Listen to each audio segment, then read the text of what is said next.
on NBC. It's absolutely gorgeous in Tampa Bay here today as they host the New England Patriots. Let's take a look at the New England Patriots as the standings in the AFC East show us. A three-way tie now with New England, Miami, and the New York Jets, all at 6-4 as you begin that final run in November and December to the playoffs. Last year they were 6-2. They're off to a 1-1 start for the final charge to try and make some money in the postseason. I'm Charlie Jones along with Bob Trumpy. What about the Patriots this year? Well, we saw that last record, 6-2 last year in November, December, 1-1 so far this year. So what it tells you is the New England Patriots have very little margin for error. These guys know how good they are. Last week was kind of a against the Buffalo Bills.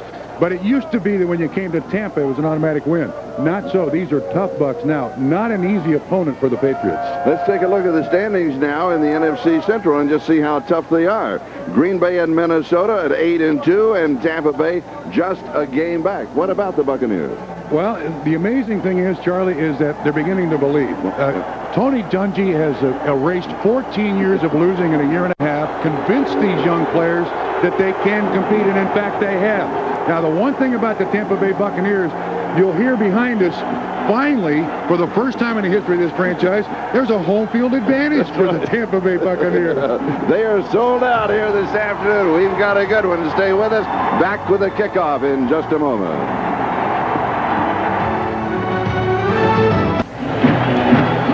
This is only the fourth time that the Tampa Bay Buccaneers and the New England Patriots have met, and the Patriots have been victorious all three times.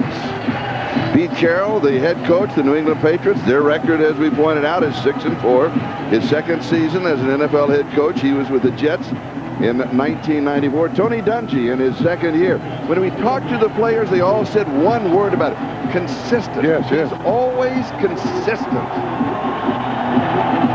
Warwick Dunn is the deep back on the kickoff return for the Tampa Bay Buccaneers as they won the toss, and they will be receiving. He bounces it, picks it up at the goal line. He's out to the 10. Not an auspicious start for the Tampa Bay Buccaneers. Only 10 yards on the return. Let's take a look at that offense of Tampa Bay, their offensive line, Bob. Excellent offensive line. Gruber's been there the longest. Mayberry second. These guys have enjoyed the winning more than anybody else in this franchise. Backs and receivers. They call this combination, Dunn and Allstott, thunder and lightning. Allstott, the big 250-pound fullback. Warwick Dunn, the magic runner out of the backfield. Allstott, the remaining back in this opening set. They open with a moving tight end. He becomes, in reality, a lead block for Allstott. Let's look at the defense of the New England Patriots. Now, even though Pete Carroll challenged McGinnis and Slade last week, the entire defense was challenged. This is not a big defensive front. An excellent defensive backfield. These two gentlemen right here, Johnson and Collins, with this run-oriented offense of the Tampa Bay Bucks, should have a whole bunch of tackles today. Second down and 7.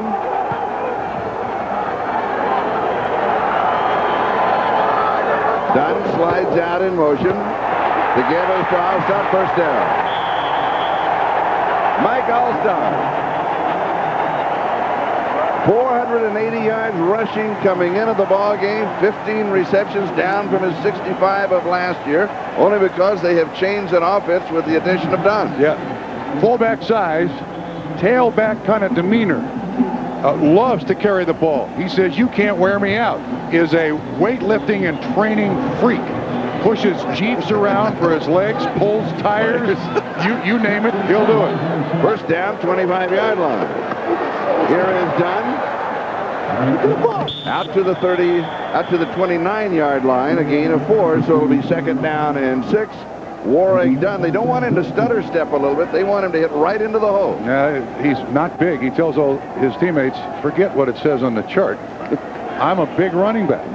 But the initial stages of this game is going to be Tampa's attempt to create this physical atmosphere that they want offensively and defensively. They don't want Trent Dilfer to have to do a great deal. They'd rather control the line of scrimmage, beat up the New England Patriots, soften them up for the big play later.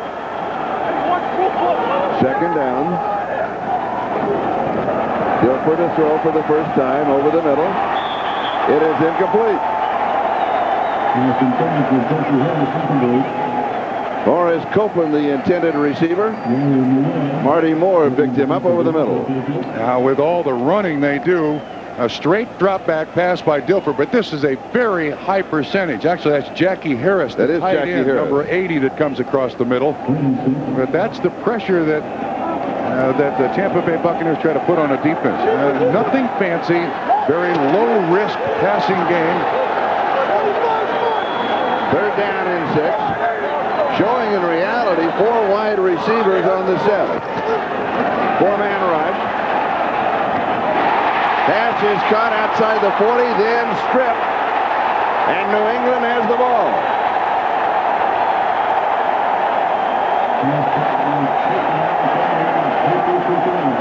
Willie Clay comes up with the football. The pass was complete to Horace Copeland and then stripped away. Copeland is right in here, right out here, runs the in route, does an excellent job, and then Hitchcock, number 31, strips the ball away. Tampa Bay has been very good at protecting the football. That's just their 10th offensive turnover of the season, Charlie.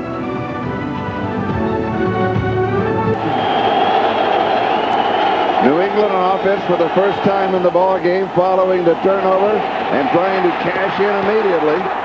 Having to come back underneath the coverage. Bledsoe looked deep. Everybody was covered. He comes back to Curtis Martin. Nickerson was there. Speaking of turnovers. As I said, the fewest turnovers tied with Miami. Just the 4th fumble the Tampa Bay Buccaneers have had all season. And if you don't think that's a part of success for any football team, you haven't been paying attention. Mark it for no gain. It'll be second down and 10. 3 wide receivers. Little fake of a pitch out, didn't fool anybody. Rolling right, pass is complete down the sideline, going to Ben Coates, the tight end, and Charlie Mincy takes him out of bounds. Let's look at the lineups. The offense for the New England Patriots, their line. Yeah, last week Pete Carroll challenged Chris Slade and Willie McGinnis. This week he challenged these guys, the offensive line. Fellas, you got to get it done this week. And a great group of receivers and running backs. Troy Brown replaces Terry Glenn. Glenn out with that pulled hamstring. Third down and 3 from the shotgun. Has pressure, will be sacked. Going down. Culpepper gets him. That is 8.5 on the year for Brad Culpepper.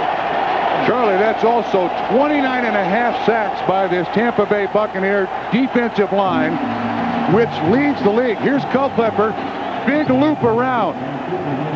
Last week he had 3 sacks, untouched. This week he's untouched, makes the first sack of the game. So Tom Tupper will kick it away. He will turn and aim for the corner. He's one of the few kickers that really does that. And now they're going to rule it. They're going to rule it a touchback. Missing that corner by inches.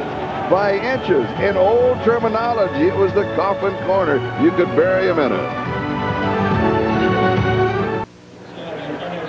We're just about 4 minutes into the ball game. We have a scoreless tie working. Tampa Bay is the ball for the second time on offense. They'll start this time from their own 20-yard line. Allstott, the remaining back. And he's the ball carrier. He is a low. I was talking to Ron Lynn, secondary coach for New England last night, and he told me that when they had the film of Allstott, he took plays out. He did not want his safeties to see the way that he ran.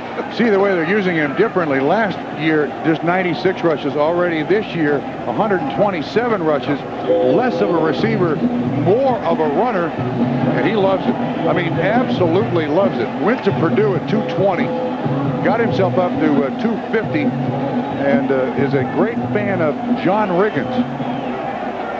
Second down in the yard.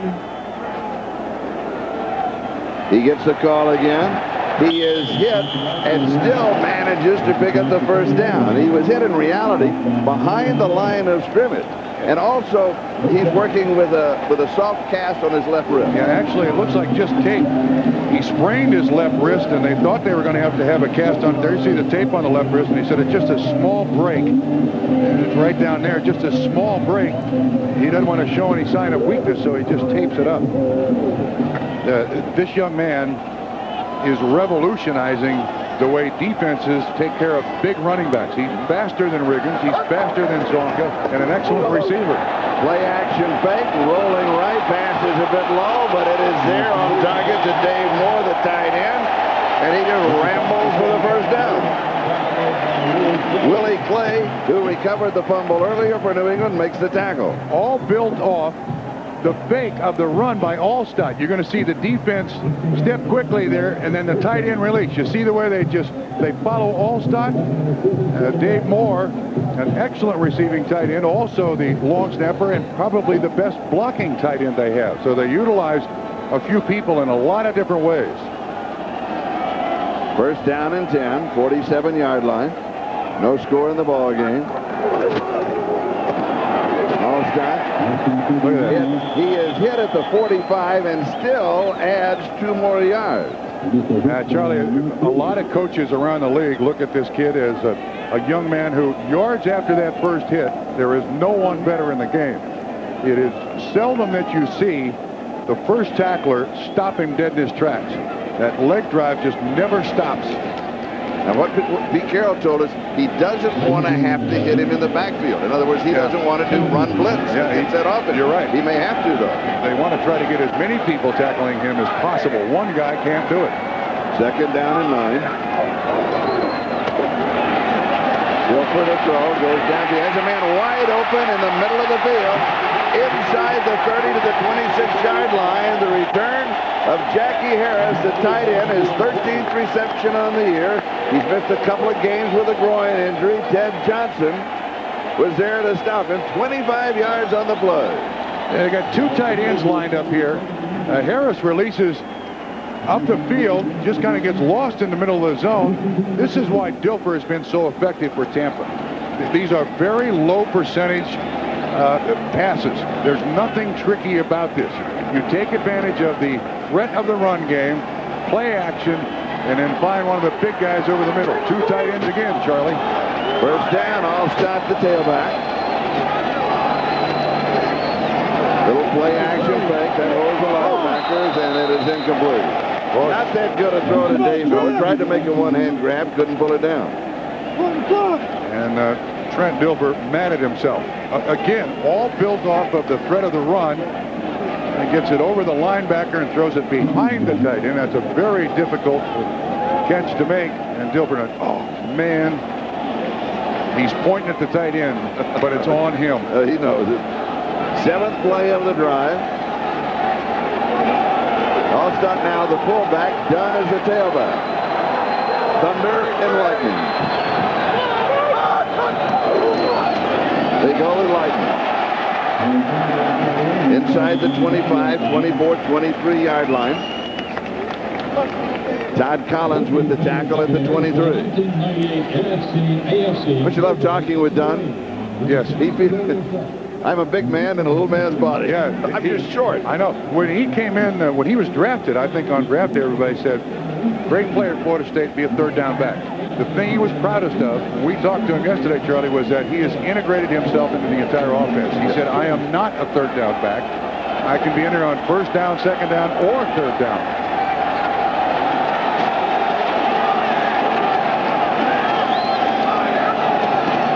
Third down. Pass is complete for the first down at the 13-yard line. Riedel Anthony, the rookie, playing with a bad ankle, pulls it in for 11 yards. Hitchcock pushes him out. So far, they've got the Patriots defense wondering what in the world is coming next. Good, strong throw by Dilfer. Fine pattern run by the rookie. Comes back for the football. So fundamentally, to this point, other than the strip ball by Hitchcock, Tampa Bay playing beautifully here. And in the red zone, they have been terrific. They fly the red flags around the stadium when they get into the red zone. Here is Dunn. Absolutely nothing there. Tries to slide to the left. He'll get to the 11-yard line. It'll be 2nd down and 7. Slade brings him down.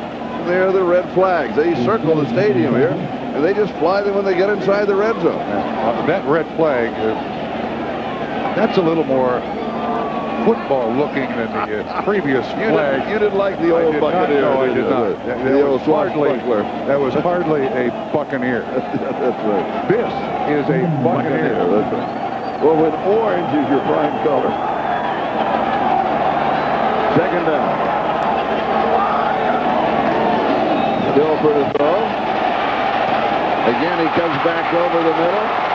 Spinning away is Carl Williams. He gets inside of the 5. Ty Law with the tackle. The Buccaneers on an inexorable march to the end zone. Charlie, how many different formations, groups of personnel, and motion packages can you run in one drive? I think Tampa Bay has just set the record. Every single snap, different personnel, different motion, different emphasis. 1st down, goal to go. Dilfer in the drive, 5 of 7 for 78 yards. I'll start the remaining back.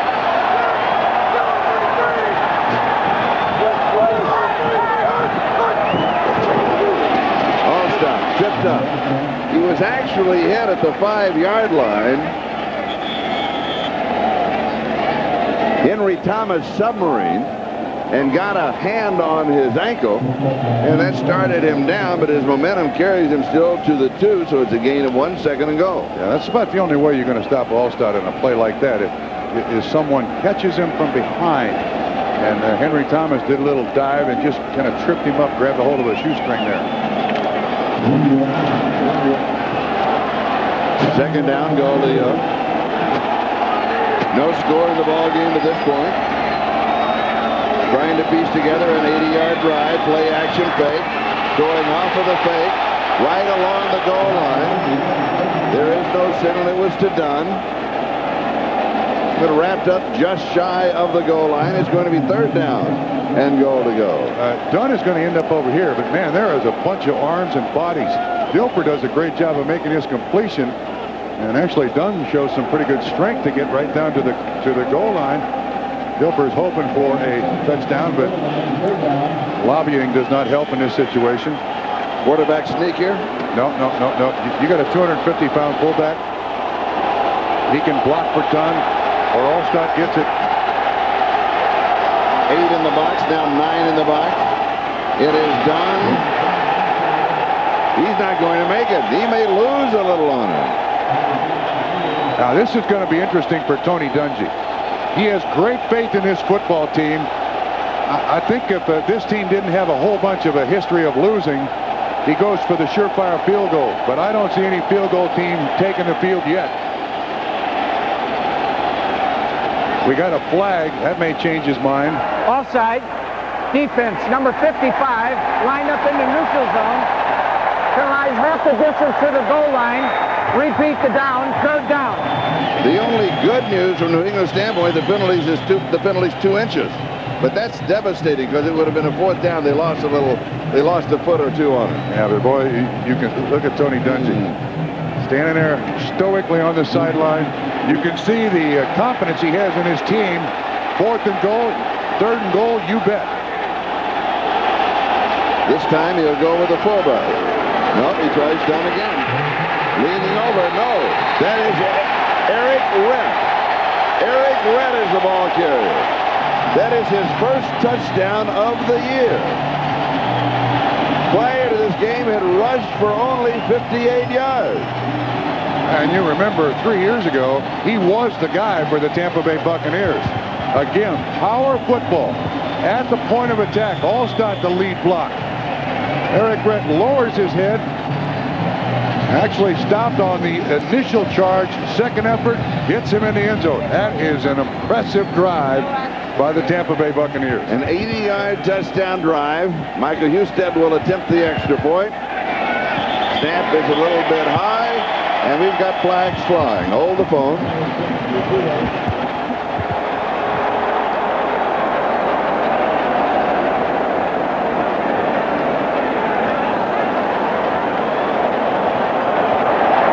False start. Illegal snap. The center started the snapping progress, stopped, and then snapped the ball. 5-yard penalty, retried. Dick Hantack, the referee, explaining the penalty. They'll do it again. Geez, the way he explained it, the center's lucky he didn't get off with the life sentence. In addition to the success of the drive, the Buccaneers took a lot of time off of the clock. There's only 2:30 left in the first quarter. That's the idea. Don't give the other team many opportunities. Husted will try it again. Jim Pine is the center. It is good. Tampa Bay goes up by a score of 7-0 over New England. Back with the kickoff in a moment. Eric Rett scoring his first touchdown of the year. A new father with a son this week. Eric Jr. Yeah, he was born on Tuesday, and Trent Dilfer's son, Trevin, was born on Monday. Who's got Wednesday? Well, maybe Drew Bledsoe because little Stu is 4.5 weeks old. Yeah. Here's the kick. With Meggett on the return to the 10, the 15, out to the 20, breaks it clean, just the kicker, but then caught from behind around the 36 or 37-yard line.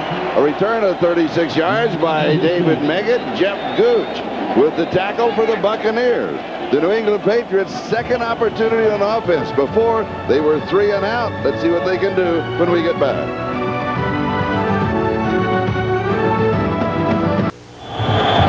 The chant here in the stadium is Hardy, Hardy, Hardy for Hardy Nickerson. Leading tackler, middle linebacker for the Buccaneers. They got 5 in the secondary? Yes, they do. First down. Whoa.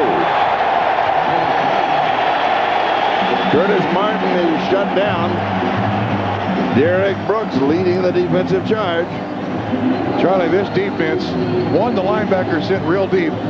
Here's Brooks right here. That's Nickerson, makes him go outside.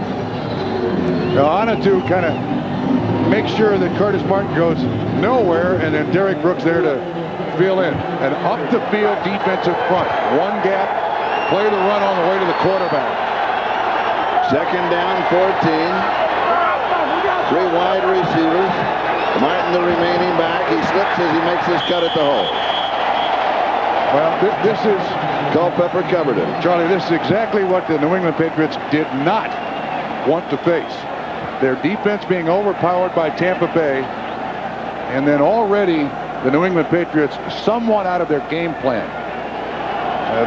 What they wanted to do was be patient. The New England Patriots wanted to be patient, not try the real deep stuff, which is what they like to do. And Pete Carroll already realizing that the initial stages of this game, the momentum and the attitude of the game is set totally by Tampa. Third down and 14. Faking a draw, coming back, throwing underneath the coverage. Not going to be near enough. It is Curtis Martin. He is stopped by Brooks. So it's going to be 3 and out for the second time in the ball game for the New England Patriots. And listen to this ovation for the defense of the Buccaneers.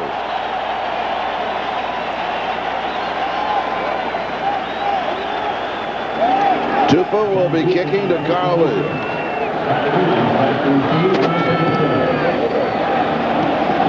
Doesn't turn over. Williams has it at the 16-yard line. Has a return to the near side, and he has the corner. Returns it outside the 35 to about the 37-yard line. He's tripped up by Mario Greer. 42 yards on the kick.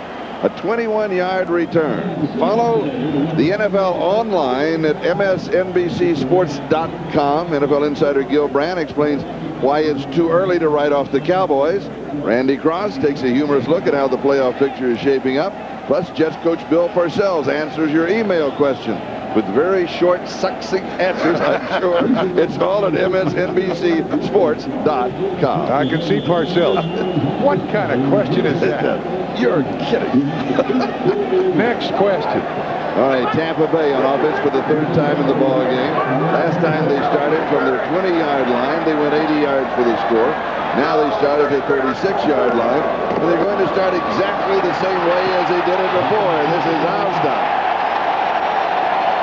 And he'll pick up the first down, and he is remarkable after the first contact. He just adds yards and yards and yards into the first quarter. Back in a moment.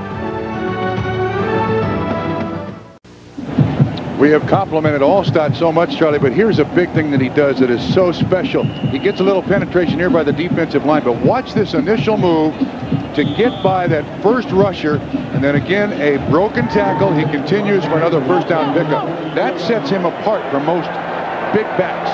He has rushed for 38 yards in the first quarter. 24 of the 38 yards after contact. Here's Don. Ball comes loose. New England has the ball. Comes out of his hands, and Lawyer Malloy comes up with it. My goodness. Bounced right to Lawyer Malloy. That's now 2 turnovers by the Tampa Bay Buccaneers. There's no contact. Bounces right to Lawyer Malloy. Again, the Patriots get the turnover and excellent field position. Not a bad bounce back. New England's third opportunity on offense. They're 3 and out, 3 and out. Play action fake. Pass is complete. Curtis Martin. Let's go back to that fumble and see what happened. Now, Charlie, it's hard to pick up, but watch the foot of Mike Alstott when he tries to make a block up here. Dunn gets it, but you're going to see Mike Allstott's foot come up right there, and it appears that he kicks the ball out of Warwick Dunn's hand. But nevertheless, it takes a very user-friendly bounce, and Lawyer Malloy comes up with the second fumble recovery by the Patriots today. Second down and 6. Bledsoe to an audible. Pump fake to the right, has protection, goes deep left. It's incomplete. Troy Brown, who is replacing Terry Glenn, who has a hamstring, in the starting lineup. The intended receiver, Anthony Parker, had the coverage on it. Charlie, if there's one criticism I would have of the New England Patriots offense, it sometimes gets impatient. Bledsoe has had such great success throwing the ball down the field and somebody making a big play that we've seen very little of Curtis Martin carrying the ball. And down 7-0, there's no reason to take Curtis Martin out of the game. From a shotgun, blitz is shown. It's picked up, thrown, knocked away. It will be 4th and 6. It'll be 3 and out for the 3rd time in a row. That was Derek Brooks who got his hand up. The Buccaneers faked the blitz at the line of scrimmage. You see the 2 inside linebackers there. So they've got 7 guys on the line of scrimmage. And Brooks, 55, hits and then kind of drops out, gets his hands up, knocks the ball away. How about that for athletic ability? Whoa. Tom Tupa will kick it away. Carl Williams is the return man. He's going to step away from it. It goes through the end zone for the touchback. 51 yards on the kick. We'll bring it out to the 20-yard line. Tampa Bay will have the ball. They have the lead, 7-0. Thus far, a frustrating afternoon for the offense of the New England Patriots, but they're only down 7-0. 2 turnovers, no points over the turnovers. Look at that, Bob. First downs and total yards thus far in the ball game. Wilfer scrambles, passes complete to Carl Williams. He's going to pick up only about 3. Greg Gumbel at an update in New York.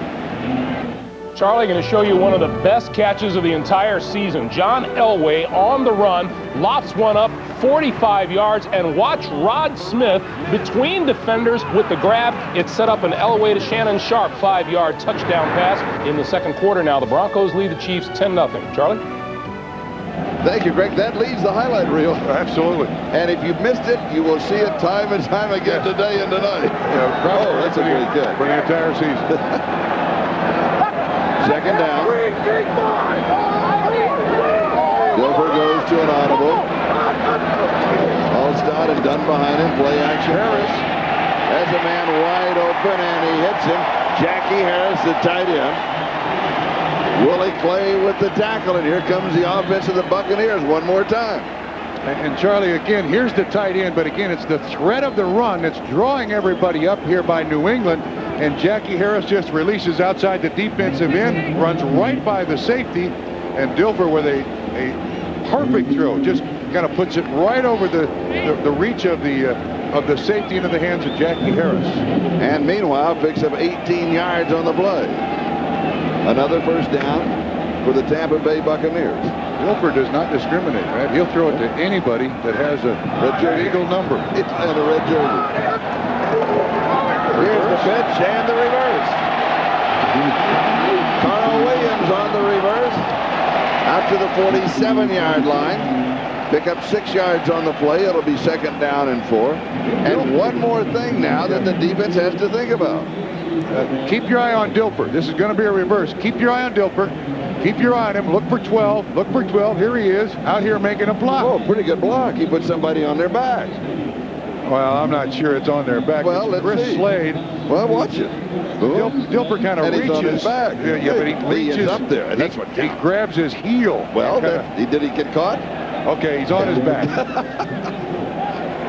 Second down and 4. He gets a bonus for that. I think it's in his contract. I know Boomer has it in his, doesn't he? Tight end. Allstott back underneath. He will not come down. Whoa. 41-yard line of New England, first down. Mike Allstott. Ted Johnson finally stops him. Actually, nice play by Tampa, but the tight end was open just a few yards deeper. Again, they're putting pressure on one spot, and Allstott this time, as opposed to blocking or carrying, releases out on the flat as a receiver. He's dragging a linebacker, a big linebacker. This guy he's a fullback or a running back, but he has that defensive mentality. And that defensive mentality is, it's not going to be easy. You mentioned earlier about how he works out in the condition that he's in. You mentioned about the Jeep. That was at Purdue out in the parking lot. They had it marked off in a 100-yard increment for the band, and he puts a Jeep back and forth.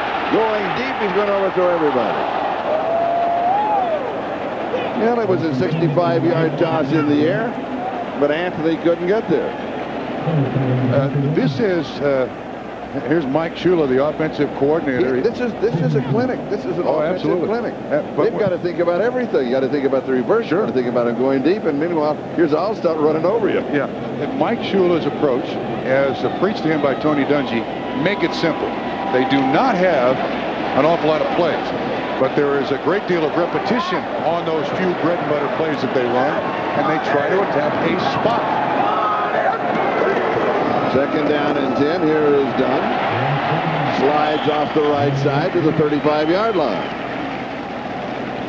It'll be third down and 4. Ted Johnson again with the tackle. Total offense thus far in the ball game, 176 for Tampa Bay and 16 for New England. Again, New England does not have a first down. They have been 3 and out 3 times. And have 2 turnovers, no points to show for it. And this is not what Pete Carroll wanted. He did not want his defense to play the entire half against Tampa, and that's what's happening.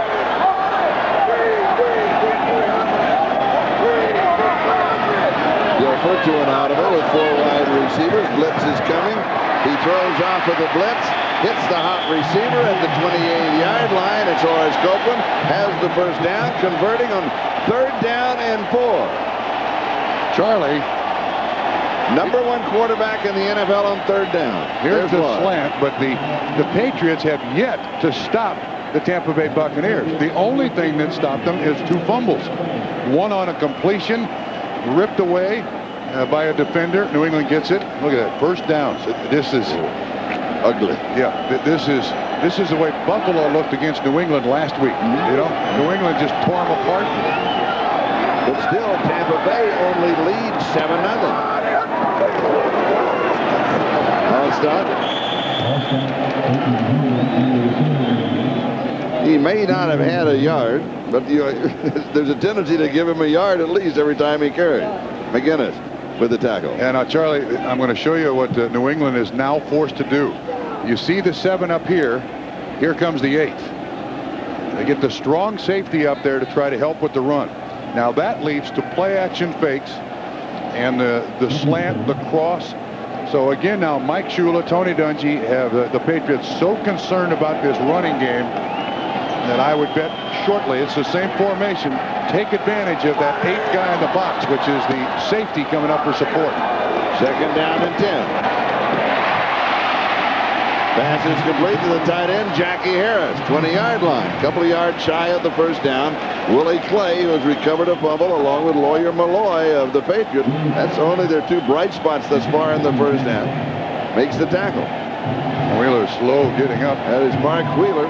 By the way, with Tampa Bay, he was their 3rd-round draft choice in '92, and he is shaken up. He is injured. We'll have an injury timeout. And they'll help him to the sideline. He's not sure where the sideline is presently. No. They will. First, we got to get the ground to stop moving. Yeah, this is true. Yeah. Felt like he was probably in the mosh pit there a moment ago. I knew you'd mention that. I just knew you would mention that. 7:53. That is the time remaining in the first half. Tampa Bay leading New England by a score of 7-0. And the Buccaneers have dominated every phase of the ball game thus far. We'll step aside on the injury timeout. Back in a moment. Mark Wheeler on the sideline. Yeah, you can presently reach him at 97wheeler.com. This is 3rd down and 2. Tampa Bay 3 of 4. 3rd down opportunities in the ball game. Play action fake. Pass is complete. Allstott is hit twice. Fouls down the sideline inside the 10 to the 9-yard line. It'll be 1st down and goal to go. Ty Law in reality saves the touchdown. Yeah, he was the 2nd guy. Again, in front of Brett is Allstott, releases and out in the flat. Play action fake again. Allstott releases. Who misses the first tackle? It's 32 who misses the first tackle. That's Willie Clay. And then he runs over another defensive back, Ty Law. I'm sure those defensive backs in New England saying, hey, fellas, up front, you're the fat guys. You stop him. 1st down, goal to go. Allstott is the remaining back, and we have action prior to the ball being snapped. And that is the first flag on the Buccaneers. Yes, that's right. We've only had one other flag, and that was against McGinnis lining up in the end zone. Number 80 prior to the snap. 5 yards, still 1st down. They can tag the referee. Frankly, Charlie, when you have a power offense like Tony Dungy has designed here, you don't make a lot. You don't have a lot of penalties. It's the kind of offense that your offensive line loves. You can beat up your opponent. You can draw blood on it. You can beat on him all day. And this offensive line of Tampa has done a spectacular job all season long. Allstott the fullback. Dunn is the tailback. 1st down, goal to go. It is Warwick Dunn. Just a couple of yards. It'll be 2nd down and goal to go. Dunn stopped by McGinnis. Well, they try one tailback lead play. Let's see if he stays in the lineup, because this is no, he comes out. I was going to say this is a perfect spot for a screen. But if you want balance, 15 and 15. Sometimes that's coincidence, but 15 and 15 works perfectly. Report on Mark Wheeler. He's okay. He will return to the ball game, so that's good news. 2nd down, goal to go Tampa Bay. Here's the screen. It's to Allstott. He's to the 10, the 5. He is hit. He dives. Officials are going to mark it just shy of the goal line. Inches away. Henry Thomas is going to get credit for it. He's a load. Yeah. He's, 1 brick shy of a load. Yeah. He's a load and a dozen bricks. Charlie, I said it's a perfect spot for a screen. Nice substitution. They take Dunn out, who has been their big screen guy. They're not afraid to throw to Allstott. Last year, he was their leading receiver. With 65 catches. 65 catches, so he can certainly catch it. No big deal. They run the screen to him. Allstott has 35 yards receiving in this ball game. and 28 yards of that after contact. Isn't that something? Whoa.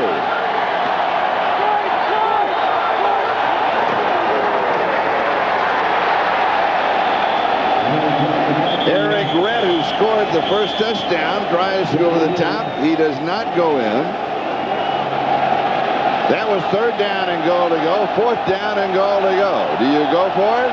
Yeah, absolutely. And why not Allstott? He got you there. Sure. Pete Carroll is saying, please go for the field goal. Please. Give my defense a break. Decision already made. There's no field goal team coming on the field. That is a great statement for Tony Dungy. Fellas, I know you can get it done.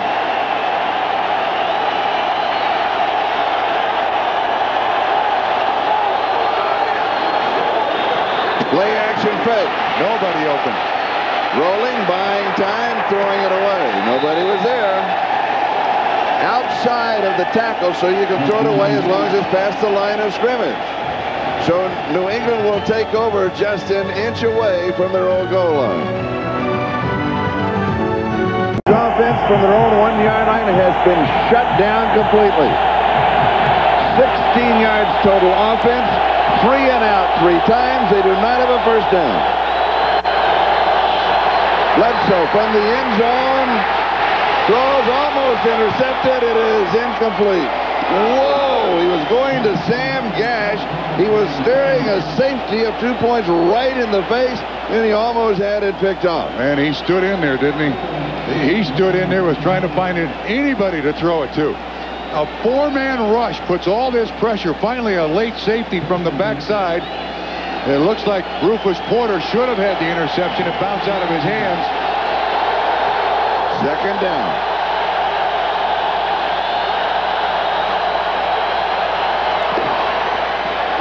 Sam Gash, slipping as he starts, coming out of the end zone, gets to the 5-yard line. It'll be 3rd down and 6. Brooks again filling. These are very active, deep linebackers. I would venture to say, Charlie, that this front 7 of the Tampa Bay Buccaneers may be the fastest front 7 in the NFL. These guys are sideline to sideline, every play, every game. Larry Kennan, the offensive coordinator on the side. What do I call now? If New England does not get a first down, it will be 3 and out for the 4th time in the ballgame. Here's the throw. It is incomplete. It is 3 and out again, and again. Quit repeating yourself, Charlie. 4 times. You should say New England quit repeating yourself. Bledsoe threw that out there, taking a chance. There was good coverage underneath. If the safety turns around and looks, he can make the easy interception. Tom Tup with the back edge of the end zone. But again, New England trails only 7-0. That's the only positive. Low snap, gets it away. Flag is down. Williams stays away from it. Takes a nice roll to the 36-yard line of Tampa Bay. We'll check out the flag. It was back at the 1-yard line. Like a rat.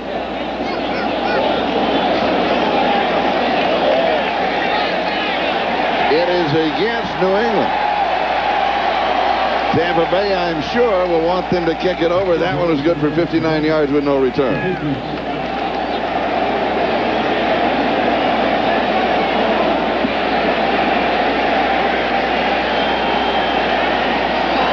Illegal formation. Offense, number 85, was not on the line of scrimmage. Penalized half the distance to the goal line. Replay, 4th down.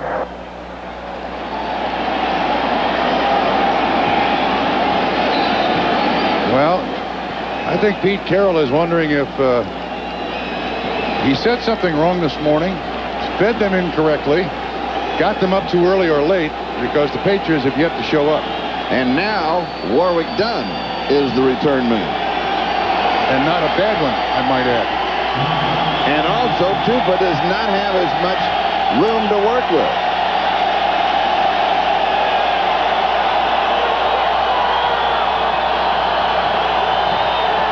The officials are watching his back foot. Dunn has it. Comes to the near side, looking for a block in the corner. Excellent coverage by the New England Patriots on the punt.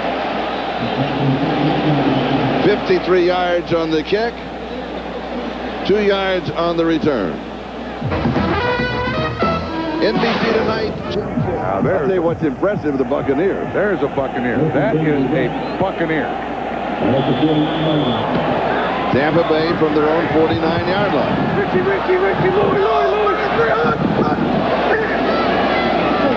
Here is Dunn.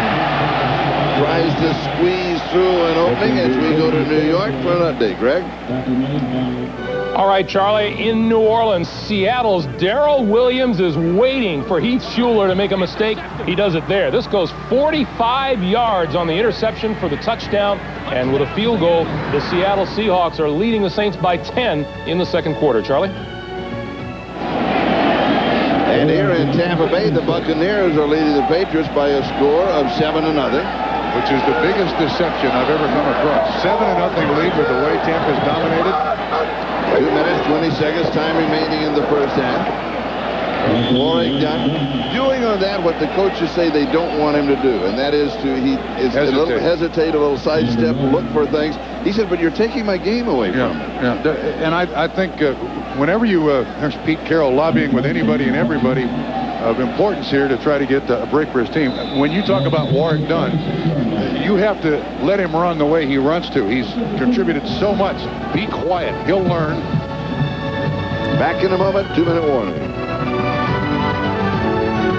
These numbers tell the story of the first half. Yeah, those are shocking. Even more shocking, Tampa leads by just 7 points. I don't know which is more shocking.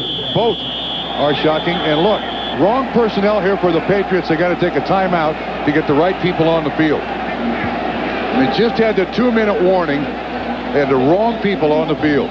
And with that timeout, we'll step aside and back in a moment. 2-minute warning. There's 12 guys on the field here for New England. They have to burn a timeout to get the right personnel on. They look completely disjointed at this point. Meanwhile, it's 3rd down and 5.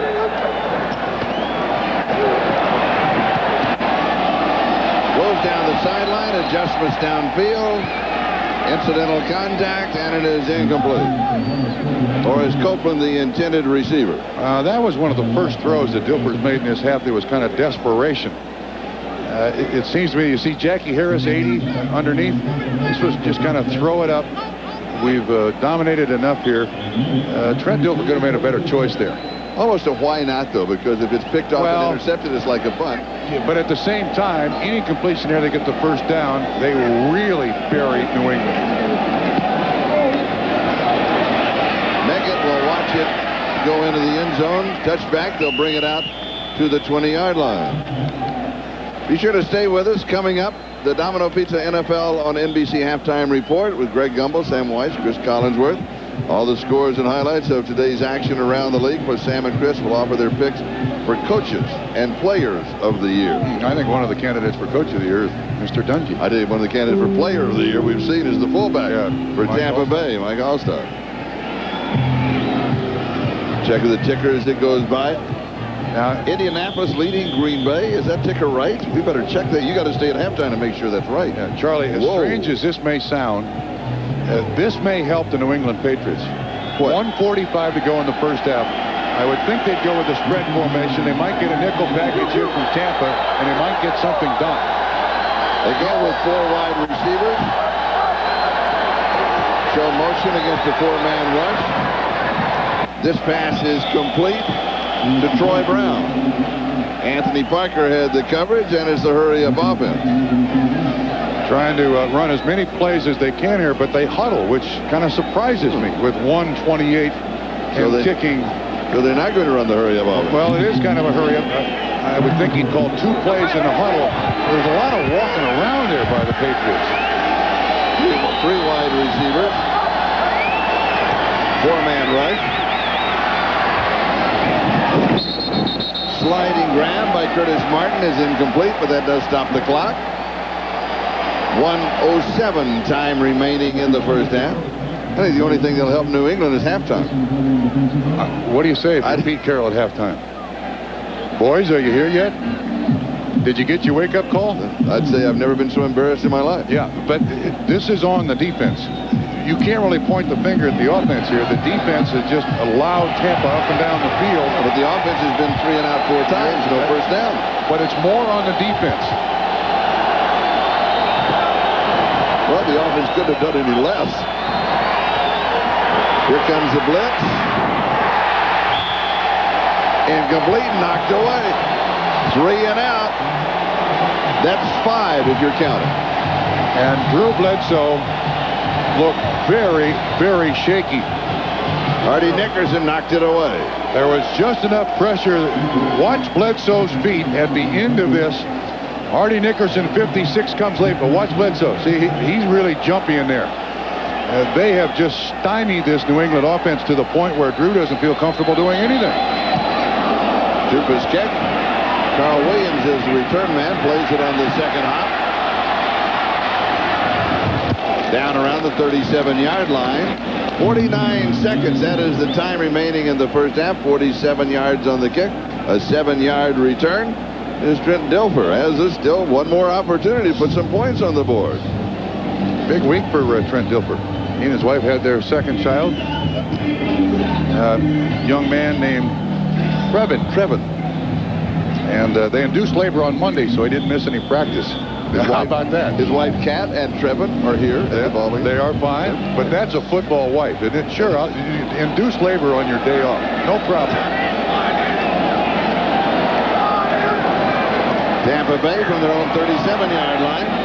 Goes to the far side. Is it there? It is, and out of bounds near the marker. Riedel Anthony has the reception. Dilfer, very strong-arm quarterback. This is very close. Coverage is there. But he's able to just strong-arm the ball out there for a nice 9.5-yard completion. Second, less than a yard for the first down. 3 wide receivers. Dunn swings out of the backfield. Carl Williams has the first down.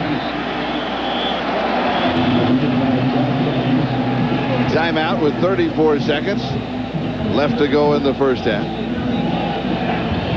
It has been a long time since I've seen one team completely dominate the other, offensively and defensively, like the Buccaneers, after New England. New England, a pretty good ball club, or at least we thought so. Yes, no, you're right. A very, very good ball club. I mean, they were the Super Bowl last year. The Patriots are 6-4, which is tied with 2 other teams in the AFC East, but they have the best division record, 4-1. Part of the problem may be this is the Patriots' 3rd straight road game. That is always difficult to deal with. Why? Well, because you've got a certain percentage of young guys on your team who either travel well or don't travel well at all. An example, Sean Jefferson and Terry Glenn hate to fly. So 3 straight weekends, they got to get on a plane, going down and come back. There's no way around that. Look at that. No first downs for New England. This is a powerful offensive team. Meanwhile, Dilfer has completed 15 of 19 passes in the first half. Fumble. Ball is loose. Tampa Bay has it, we believe. Yes, he does. It was either Chris Canny, 26, or Willie McGinnis, 55, who came from behind. Paul Gruber, though, recovered it. Gruber? Yep.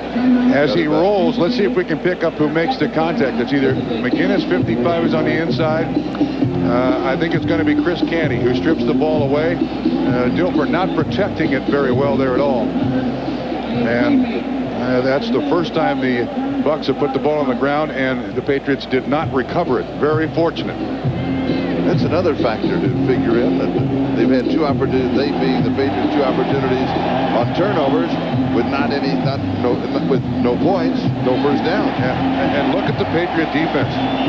25 seconds to go in the first half. This defense has played a whole bunch of down. And it is more exhausting defensively than it is offensively. Absolutely. And people say, why? I say why? Well, the reason is that all these guys have to chase the running back, receiver, quarterback, wherever. Their play never stops until the whistle blows. Offensive guys on the backside of a play can take part of a play off, so it is more exhausting to play defense. Second down, 17.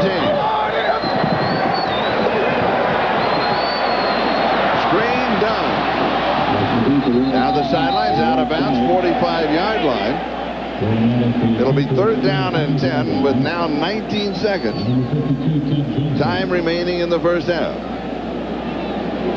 Warwick Dunn's reception, Willie Clay got him. They spotted at the New England 44-yard line. 9 yards to go for the first down. Let's see, at the first down mark would be 35 and 17, 52 yards. They need to convert a first down here to give Houston a chance at the field goal. Blitz. He can kick from over 50 yards. This should be enough. Inside the 30 to the 26-yard line. Timeout with 11 seconds. Just what they needed. Carl Williams on the receiving end of a Trent Dilfer pass. You're going to see a blitz come over here, but an excellent job of picking everybody up, including, well, I was going to say Warwick Dunn, but he releases. Dilfer stands in the pocket in the middle of the zone. He finds the receiver. That's an easy completion. It hasn't been much difficult for the Tampa Bay offense at this point. Then Tony Dungy's going to try the field goal here. Jim Pine is the snapper. Steve Walsh is the holder. And Michael Husted, who has hit 8 in a row. His career long is 57 yards. Now, outstanding special team member for Tampa Bay. There's this big, comfortable leather chair, and the special team member that gets it the most, wins it the most, gets to take the chair home at the end of the season. Steve Walsh, who is now holding, says he qualifies. He does not. Here is the kick. Solid. Looks good. And it is. That is 9 in a row for Houston with 5 seconds to go, so they'll kick it away. But add 3 more points to the total. Tampa Bay leads 10-0. Charlie, did you hear that kick? This was a real thump right in the middle of that melon. Good snap, good hold. Hits it squarely. There's a slight breeze here in Tampa, but that one's right through the middle of the uprights. And you could hear from just the sound, just that boom. You know he hit it solid.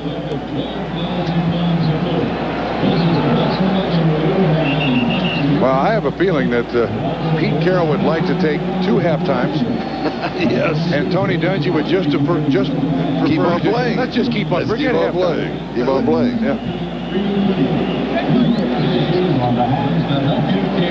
44 yards on the field goal. Michael Husted, who will now kick off to either David Meggett or Derek Cullers. And be sure to stay with us here at halftime. Greg Gumbel and company will be updating all the scores and with highlights from around the league today.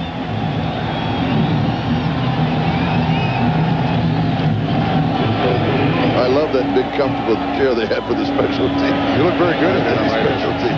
They said, we don't let the quarterbacks into this chair. Touchback. Now, one of the points here, remember this ball was touched in the end zone. That's out of the field of play. The clock inside the last 2 minutes on a kickoff does not start until the ball has been touched in the field of play. So, New England still has 5 seconds, if that makes any difference at all. They'll have the ball at the 20-yard line. I would suggest that they just kneel down and head to the locker room. Absolutely. Or perhaps kneel down and pray. Yeah, maybe you kneel down and go to the Bucs locker room, because apparently there's something in the Bucs locker room that works better than the Patriots locker room. They say it's the water, but I'm not sure. Waste of time. Yep, that will be it. 1.5. An unbelievable first half for the Tampa Bay Buccaneers. New England does not have a first down in the first half. Greg Gumbel in New York. For the Tampa Bay defense. You know what? If this were a fight, they would have stopped this sucker. I'm telling you what, I've never seen a team this year so far in the NFL dominate another the way that Tampa Bay on the defensive side has dominated this New England offense. 5 straight times, 3 and out. They have had no offense whatsoever to speak of. The only amazing part about this game is that it's just 10-0. All right, Chris. A jam-packed crowd. Those of you who've been watching the action in New Orleans, Jacksonville, Pittsburgh, and Tampa, welcome to our studios in New York, along with Sam Weiss and Chris Collinsworth. I'm Greg Gumbel. We're set to run down scores and highlights for you, and we'll begin with the game taking place in Kansas City, where the Chiefs are holding the lead in the final moments of the first half over the Denver Broncos. Neil Smith spent 9 years with the Chiefs, making his return to Arrowhead Stadium. 3rd and 8, John Elway goes deep to Rod Smith. This is just a great catch for a 43-yard pickup. And a roughing the passer penalty on the play gives Denver a 1st and goal at the 9. 2 plays later, Elway to Shannon Sharp. Another fine catch in the end zone, 5 yards. Denver went 98 yards in 7 plays for a 10-0 lead. 13-0 Denver, a 77-yard kickoff return by Tamarick Vanover led to this. Marcus Allen, 6 yards, the 118th rushing touchdown of his career. The Broncos lead is down to 13-7. Just over a minute left in the first half. Rich Gannon, 5 yards to Danon Hughes. Gannon's first touchdown pass of the season. And what do you know? The 7-3 Kansas City Chiefs are up by a point on the Denver Broncos. Sam? Well, you know, this looked early like the Denver Broncos were going to dominate this game. Then Marcus Allen scores with about 5 minutes to go in the half. Tamarick Vanover, though, is the difference maker. Special team setting up field position. Remember this, in the second half, Kansas City has not given up a touchdown the last 6 weeks, so this is going to be a close one. All right, Sam, in Tampa, the Buccaneers leading the New England Patriots at halftime by a 10-0 score. That's Tony Dungy looking for a win to guarantee the Bucs their first 500 season in 15 years. Sorry, Sam. The Bucs held the Patriots without a first down in their first 4 possessions. Brad Culpepper with the sack of Drew Bledsoe, a loss of 10. 3rd and goal inside the 1. Eric Redd appears to be stopped. Watch the second effort. Reaches across the goal line for the touchdown. Tampa Bay led 7-0. Second quarter, 4th and goal at the 1. Trent Dilfer, play action, can't find an open receiver, throws it away as the Patriots hold, but a field goal, and it's a 10-0 Tampa Bay lead. This is a pretty good ball game for the Tampa Bay defense. You know what? If this were a fight, they would have stopped this sucker. I'm telling you what, I've never seen a team this year so far in the NFL dominate another the way that Tampa Bay on the defensive side has dominated this New England offense. 5 straight times. 3 and out. They have had no offense whatsoever to speak of. The only amazing part about this game is that it's just 10-0. All right, Chris, in Indianapolis, the Colts are making life miserable for the Green Bay Packers. It's 24-21 late in the first half. The Colts are 0-10. They're playing like an 0-10 team. That's right. Colts have 2 defensive touchdowns in this ball game. You just have to wonder whether or not Green Bay is looking ahead next week to Dallas. Dorsey Levens has all 3 touchdowns for the Packers, who trailed by a field goal. In Detroit, the Lions making life miserable for the Minnesota Vikings. It's 17-7 Lions. In Pittsburgh, the Steelers with a 6-0 lead on the Cincinnati Bengals. Sam, you said the Bengals were going to play the Steelers tough today, and they are. They are. In the second half of the season, Cincinnati's strong. I'll tell you, if this was in Cincinnati, you'd be hearing him yell, boomer, boomer, because Jeff Blake's not having a big day. He's lost 2 fumbles. All right, in Jacksonville, Tennessee and the Jaguars, it's a 7-3 Jacksonville lead at halftime. Tom Coughlin and the Jaguars tough at home. They won 11 in a row there. Scoreless game in the second. Mark Brunell back over the middle. Keenan McCardle, 17 yards and a touchdown, his 12th touchdown pass of the season. Mark Brunell's. It's 7-3 Jacksonville. In the Meadowlands, the New York Giants with a 10-point lead on the Arizona Cardinals, who come into this game just 2-8. In New Orleans, the Saints trail the Seattle Seahawks by a score of 10-7. In Baltimore, the Eagles are trailing the Baltimore Ravens by a 7-0 score. And in St. Louis, the Rams trail the Atlanta Falcons. The Falcons and the St. Louis Rams coming into this game each at 2-8. It's a 10-0 Falcons lead. When we come back, Chris and Sam will offer predictions on who's going to the Super Bowl, and they'll name their players and coaches of the year in each conference. Call the neighbors. We'll get to that right after this from your local station.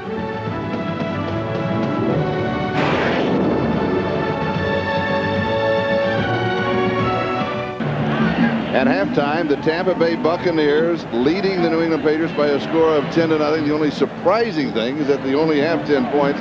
They had the ball 23 minutes in the first half to 7 for New England. New England was 3 and out 5 different times. They don't have a first down.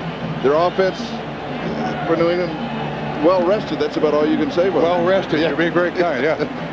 The Patriots have run 16 offensive plays in this first half. Tampa Bay 42. So the fact that they're just down 10-0 should be something for the New England Patriots to build on. But the initial drive of the second half is, 1, get Curtis Martin into the game and get him into the game now.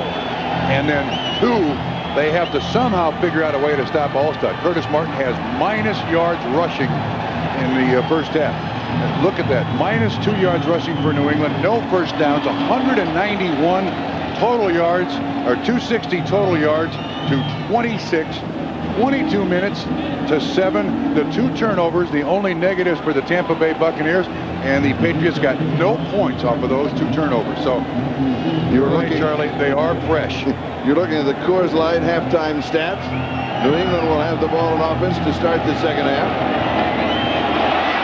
Dribbled out for about 3 or 4 yards is Meggett on the return. Out to around the 23 or the 24-yard line. Now let's look at the possessions for New England in the first half. 3 and out, 3 and out, 3 and out, 3 and out, 3 and out. Now, you mentioned Curtis Martin. -5 yards in the first half. Came into the ball game needing 12 yards to reach the 1,000-yard mark. He now needs 17. It's getting harder. Yeah, and this is a physical football team, and Curtis Martin carries it.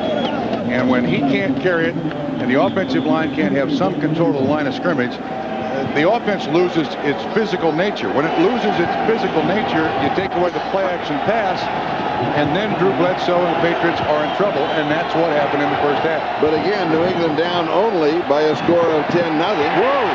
To see if they can get something started, and they can. And Curtis Martin loses more yardage. Derek Brooks on the blitz. First snap of the second half. He's untouched.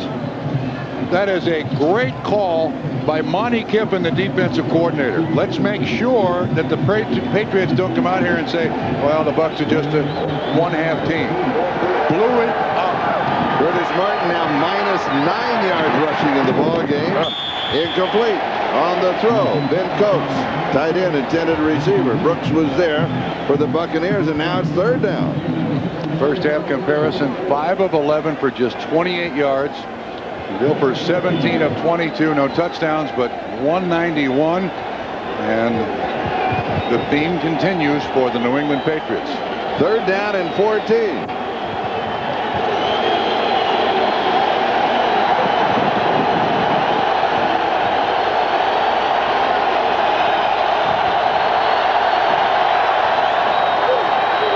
Shotgun, 5-man rush, incomplete. 6th time in the ball game that New England has been 3 and out. No first downs. Jefferson, intended receiver. Abraham with the coverage. And here comes Tampa Bay again. It's going to be a square. It's going to end up being right down here. The last 2 throws by Drew Bledsoe, the one to Ben Coates and this one, catchable. Absolutely catchable. This New England team totally out of this game. Gone, finished. Pack up, load the plane. They need a big play, turnover, something to get their mind right. 2 for the kick.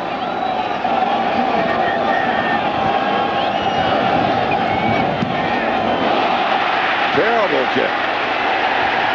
He shanks it. What else can go wrong? Stay tuned. Plenty. We'll be back.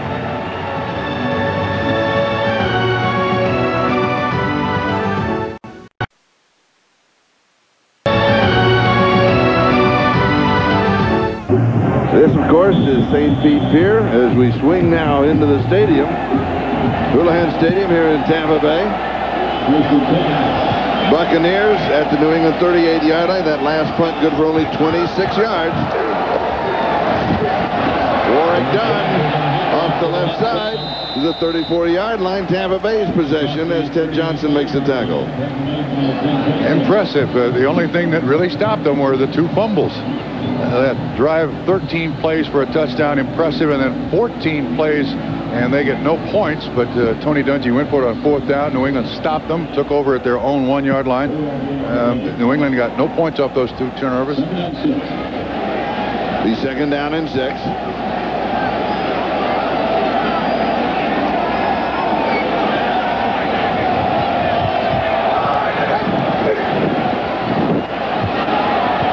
Warwick Dunn again.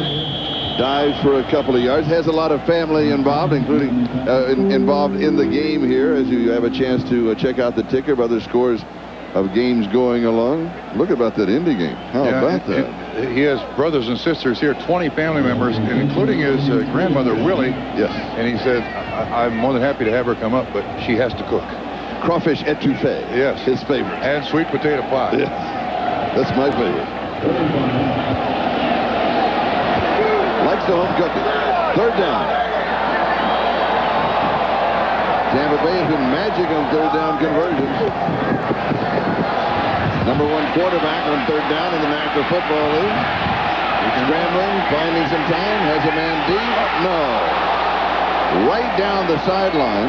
Flag is dropped back at the 44-yard line. Maybe a roughing the passer. Anthony, the intended receiver, Dilfer, buying a lot of time.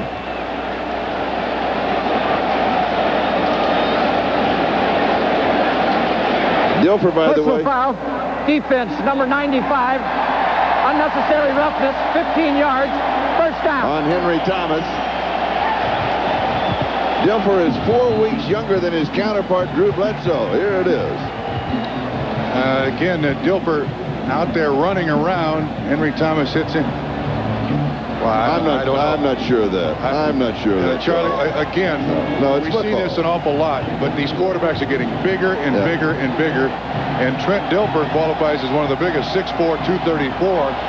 Henry Thomas has got him outside the pocket. No. And he bumped him and came off of him. Alstott, he bumps everybody and comes off of him, heads for the corner. A load and a half to the 5. He is impressive, isn't he? Absolutely. Whoa. Remember what he told us? He said, I get better as the game goes on. Going to be coming right at you. Bad news for New England. He's going to break a tackle again, Charlie. We've documented that at the outset. Slips by that one, and then he is not going to give in to the defensive back, even though the defensive back, Lawyer Malloy, is a pretty good-sized guy. He drags him for another 4 or 5 yards. Those 9 rushes, 52 yards, deceiving. He has had so many broken tackles. He has just absolutely taken the heart out of the Patriots defense. 52 yards rushing, 37 of the 52 coming after contact. Warwick Dunn, he'll pop through to about the 2-yard line before he is pushed back. Mike Alstott's mother and dad are here, Dennis and Jeannie, both watching his performance, and they have to be very pleased. Yeah, they're here every week. And of course, Alstott, one of those kids from upstate Illinois, when he signed his big contract, he was a second-round draft choice. He didn't get a lot of money, but he bought his dad a pickup and his mom a washer and dryer. Now, I like that.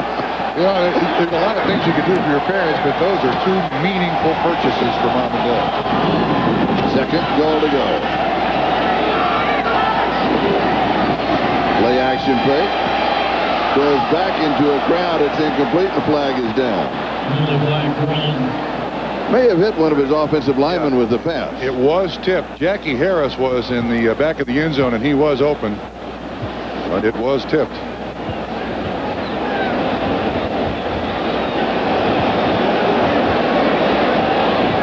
That's Lawyer Malloy. Was slow getting up. Illegal touching. The forward pass hit an ineligible receiver. That's what it was. Number 74, 5-yard penalty. Repeat the down. Second down. Hit Paul Gruber, his left tackle. Malloy going to the sideline. Gruber is right here. Jackie Harris is going to be right down, and he's the man the ball is intended to. You see the little space there? Yeah. It's Gruber right between the 7 and 4. Bring it back out to the 7-yard line. Second down goal to go again. You see Pete Carroll just charging up and down the sideline. Tony Dungy doesn't move 6 feet the whole game on the sideline. Into the end zone, touchdown Tampa Bay. Dave Moore.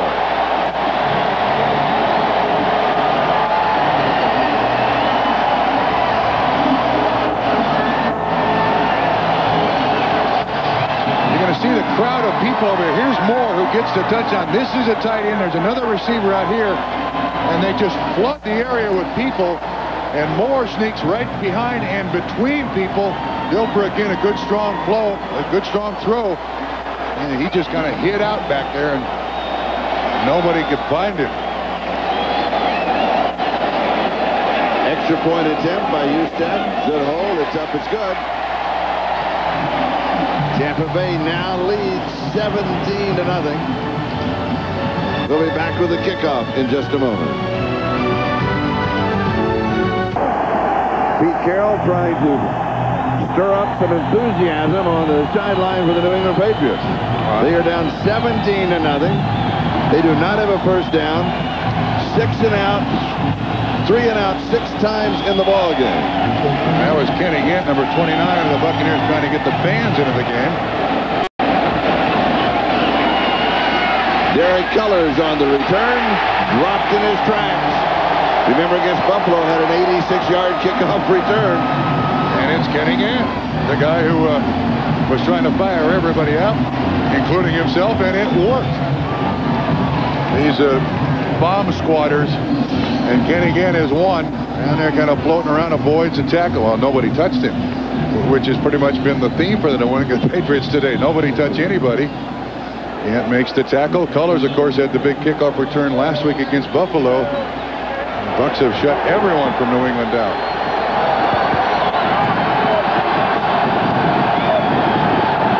First down from the 16-yard line. This may be, if it is enough, for Ben Coates, the first down in the ball game for New England. Let's see if he got it. It is. The Patriot fans celebrate. Well, let's see. It took them 30, 40. It took them 36 minutes to come up with their first down, and then it was darn close. Yes.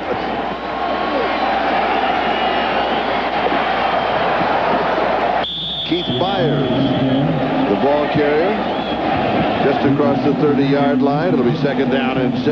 Wow. 8 possessions, 6 punts, 1 first down. Thank God for the half. Yes. Got to go in. Martin, still minus yards rushing.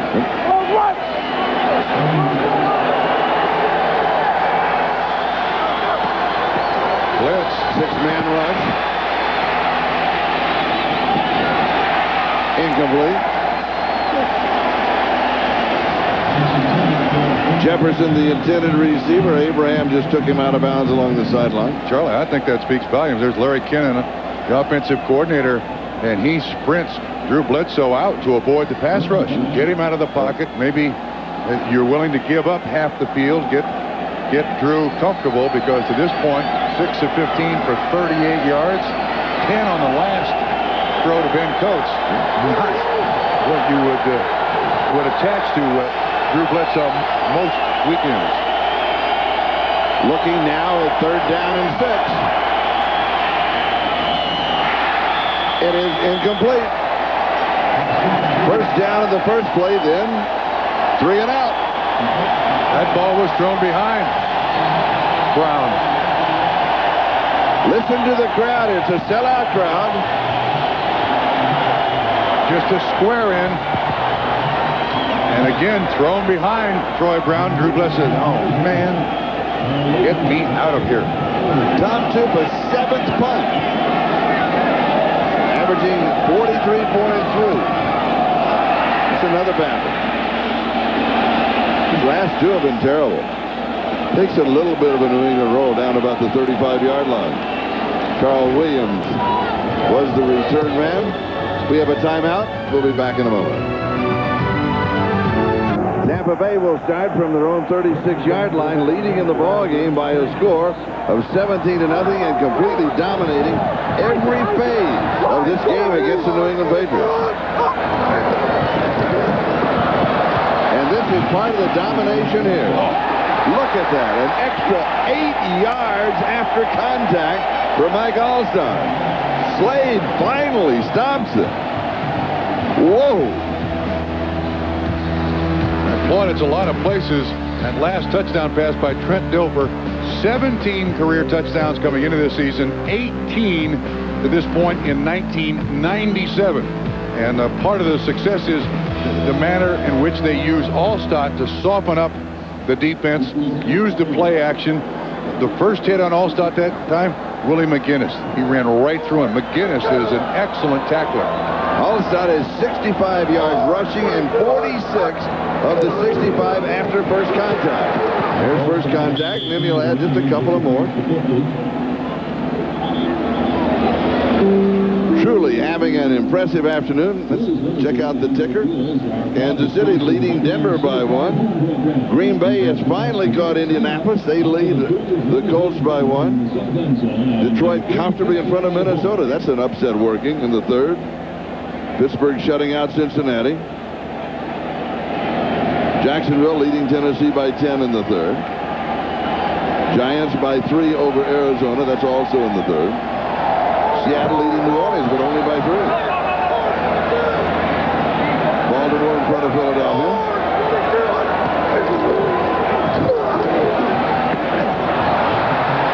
Allstott. Man, you've got to be kidding me. He's playing a different game than everybody else.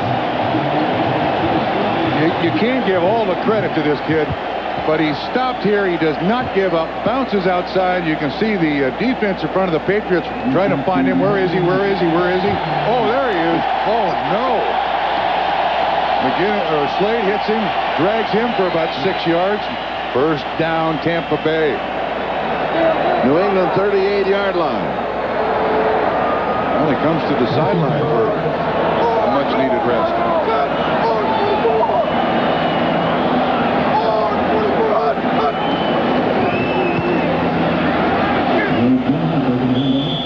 Done.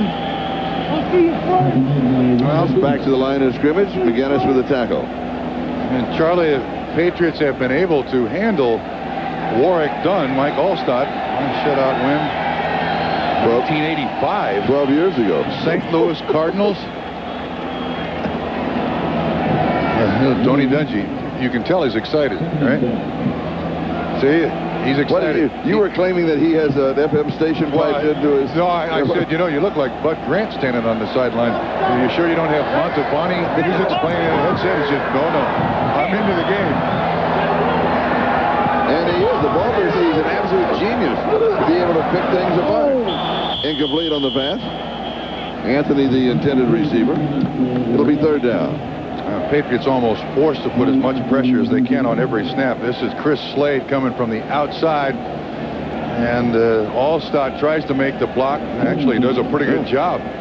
Keeps Slade from really nailing the shoulder blades of Trent Dilfer. Last 4 games, no sacks. Of course, he had that tip pass interception return for a touchdown last week against Buffalo. 3rd down, 9.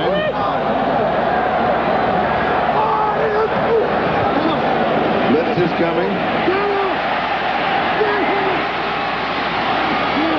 Little pump fake a couple of times to Dunn. He dives.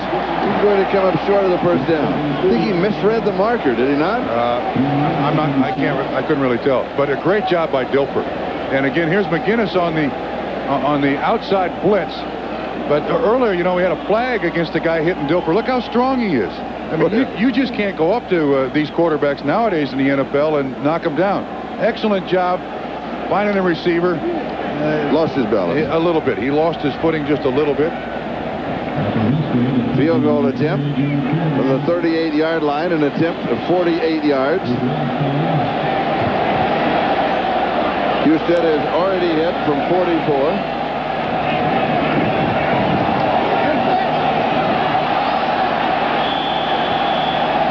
Snap. Actually, it looked like the snap was all right. Walsh couldn't get the ball set up. Is that what it was? I don't think that was a terrible snap. See if we can pick up what happens. Now, there's the rush. We don't see the net result of the snap, but Walsh just couldn't get the thing on the point. Here it is. That's a decent snap. Yeah, a little high. But it just slips out of his hand. Yeah. Totally on Walsh. No chance at that recliner. Snapper for Tampa Bay, and it was a good snap. We'll tell you a bit more about him in just a moment.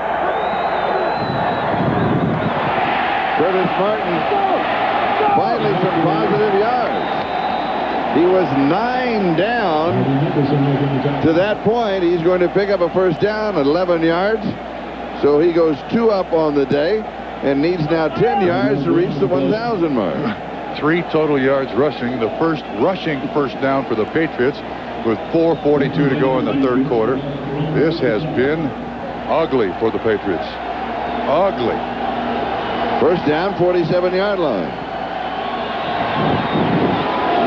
Sideline pass, is it good? Yes. They're going to rule it caught. Troy Brown replacing Terry Glenn, not playing in the ball game, inactive due to that hamstring. Abraham had the coverage on him. Let's continue that story on Jim Pine. His dad played for New England, George II, and his grandfather, his dad was George III, his grandfather, George II, played for the Providence Steamrollers. Only the second, third generation player in the National Football League. He's got 60 friends down here to see him play off in the Boston area. They're not particularly happy. Curtis Martin, that's going to be negative yards on this play. He's struggling, isn't he? Big time. Culpepper got him. The front four of the Patriots of the Bucks helping him struggle. They come with a blitz. Rufus Porter on the outside. Culpepper jumps inside the guard and is there to make the tackle. Seldom has there been any chance for any running back for the Patriots to get that ball cleanly from the quarterback and try to gain yards. Third down and 8. Sideline pass is caught. It will be good enough for a first down at the 35-yard line of Tampa Bay. Sean Jefferson cradled it, and he was dropped by Floyd Young. Now this is a good setup, a crisp throw by Drew Bledsoe, and good pass protection by the line. The one thing about the New England Patriots, they know they're good. They know they can win. I have a feeling they still think that they have the opportunity to get it done here. 16 yards on the play, and for New England, that is their longest play of the day. 35-yard line of Tampa Bay, first down.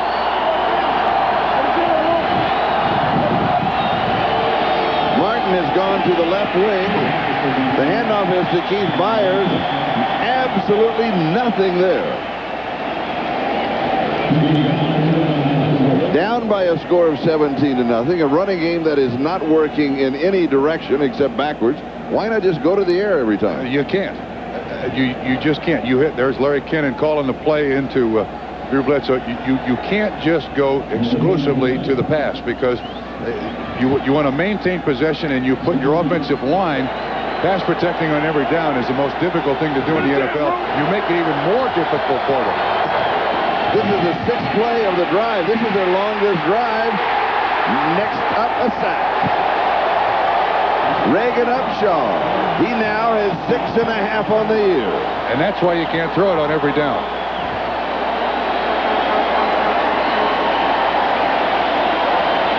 I believe this is Upshaw. No, I take it back. Upshaw's on the outside here. Gets around Bruce Armstrong. Drew Bledsoe has no chance to set up and look down the field at all. Again, both Sapp and Upshaw around their man. Bruce Armstrong really doesn't make very good effort. He is a quality. I don't know what they call here. They can't run the ball.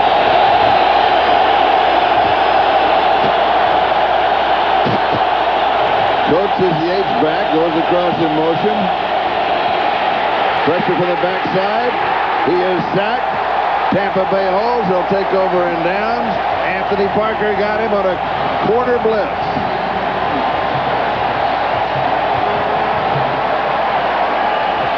Everything is working for Tampa Bay today. They are impressive. The Tampa Bay Buccaneers making their statement today. And it's loud and clear. That's certainly to the New England Patriots it is. Play action fake. Comes back over the middle. Pass is complete. The NFL season extends to the World Wide Web on NFL.com, the league's official website. Visit NFL.com for all the scores and stats, including a complete roundup of this weekend's scores and actions. Plus, chat live with some of the NFL's biggest stars. It's all at NFL.com.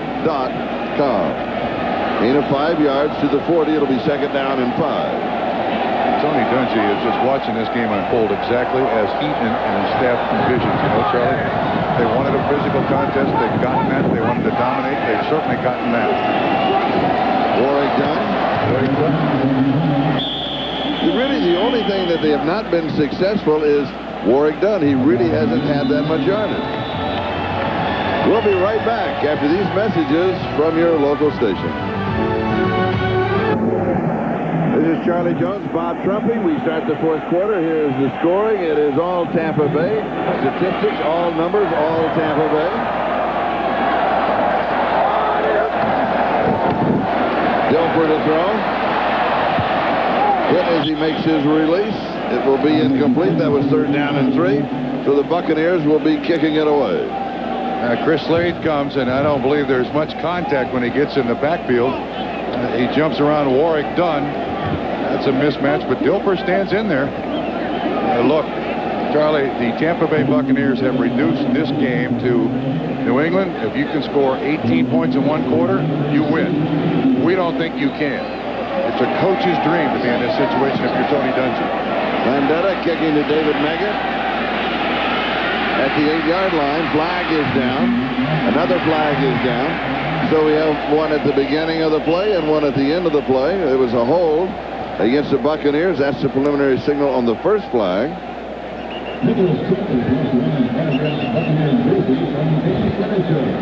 Pete's now got that headset on. Looking for divine inspiration here.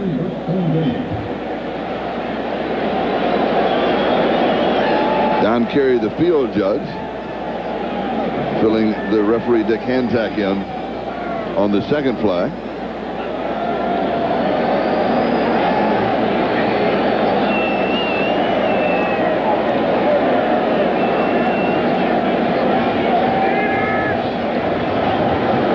Holding offense number 83. By rule, that penalty is ignored. We had illegal block in the back on the receiving team.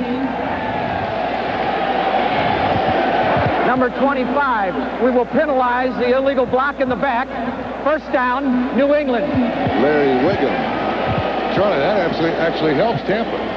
Yeah. It really does, because New England would love to have another punt return opportunity for Dave Meggett. And they would have had that if they hadn't had the penalty. Yes. The reason the first one is ignored is the fact that Tampa Bay was giving up the football. That we're giving up the football on the punt, therefore we give it up and you take the other penalty. 329 to 88. 3 first downs to 19. Wouldn't you think Tony would smile? Pete has no reason to smile. And Terry Glenn would not have been a factor in this game. If you think his injury has had a tremendous effect on the New England Patriots, that's mistaken. This team has been absolutely just bowled over by the Tampa Bay Buccaneers, the tough Bucs. 14 minutes, 44 seconds left in the ball game. New England starts from their 7-yard line. Little play action fake that doesn't fool anybody. It's intercepted. The Buccaneers have the ball one more time. Donnie Abraham has his 3rd interception of the year, playing with that calf strain. They didn't know if he could play. That's Drew Bledsoe's 11th interception of the season.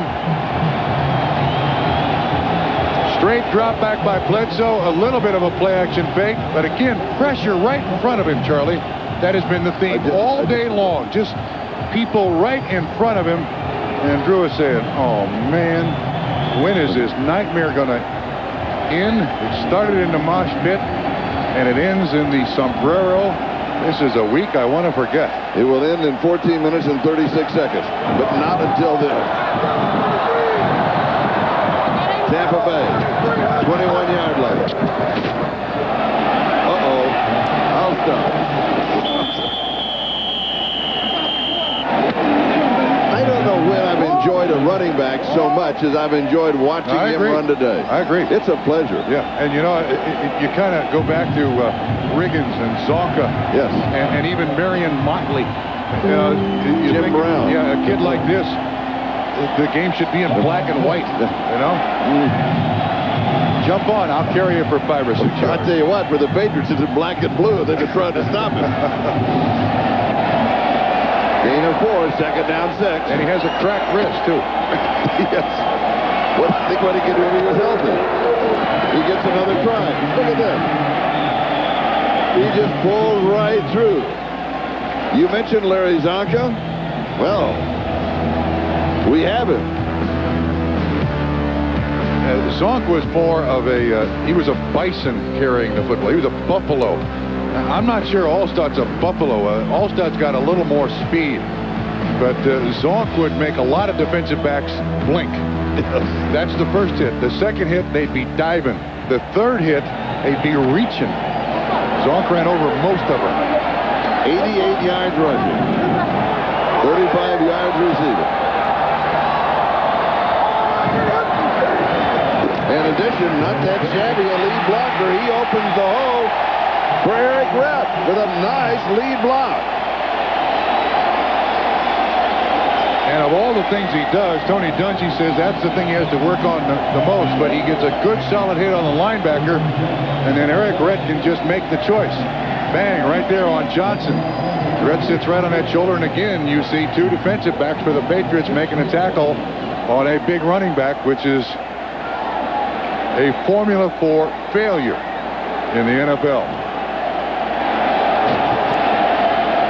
Rett is the tailback. He has scored one touchdown in the ball game. He gets it again. Inside the 2-yard line to the 1. Allstadt knocked down a safety in the end zone. Lead blocker again. He did. That was a double lead. They had a tight end lead, and then Allstadt behind him, and then they gave it to Rett, and he almost gets it in the end zone.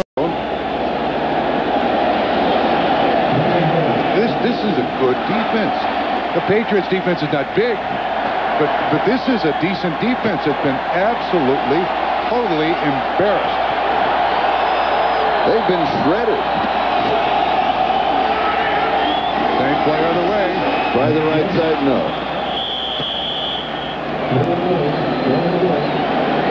Willie Clay had a hold of the ankles of Eric Rett.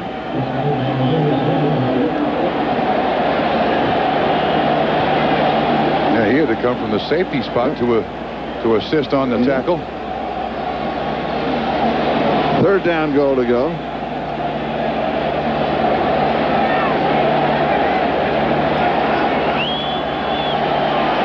Dilfer, third down passing, 6 of 8, 4 first downs. Third down touchdowns. He has 10. Timeout. Yeah, not enough time. We'll step aside. Back in a quick moment. Don't go away. In the red zone, the red flags are flying. Here in Tampa Bay, it's third down goal to go. The ball just outside the 1-yard line. 6th play of the drive following the interception by Donnie Abraham. Bledsoe pacing the sideline. That's the only spot he's looked comfortable today, Charlie. On the sideline. Allstadt, the remaining back. 3 wide receivers on the right side. The tight end comes across in motion. He could be a lead blocker. He is for Allstadt. He plows through into the end zone. They're going to run down and mark it. Yes, touchdown. Charlie, they pushed that defensive line 1.5 yards deep in the end zone. Oh.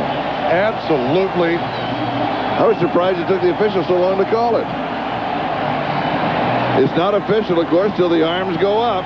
Bam. Look there at it is, right there. Again, breaks through the tackle of Johnson, Ted Johnson, an excellent tackler. And he is just, Allstadt, almost by himself, has reduced this defensive line to sidestepping him as he goes through. His 8th touchdown of the year. 6 of them have been on the ground, and here is the extra point. Tampa Bay shutting out New England by a score of 24-0. Flying high, you almost wonder if there's going to be a white flag of surrender. New England has simply been devastated today by Tampa Bay in every phase of the game. Yeah. The personality of the game was set early by Allstadt. There's Gann again back in the end zone trying to... He's the leading cheerleader. Yeah. It's totally unnecessary at this point. Leading 24-0. He wants to get a running start on the special team. He wants that big count. This is a little absurd. A 30-yard head start is... here he is back here. I mean, you know, it's... Whatever works, pal. You want to run 80 yards, go ahead. We don't care. You have nothing else to do. Cover kickoffs. You do it your way. 1993 loss of just 6-0. But it couldn't have been as bad as this. It could not have been as bad as this.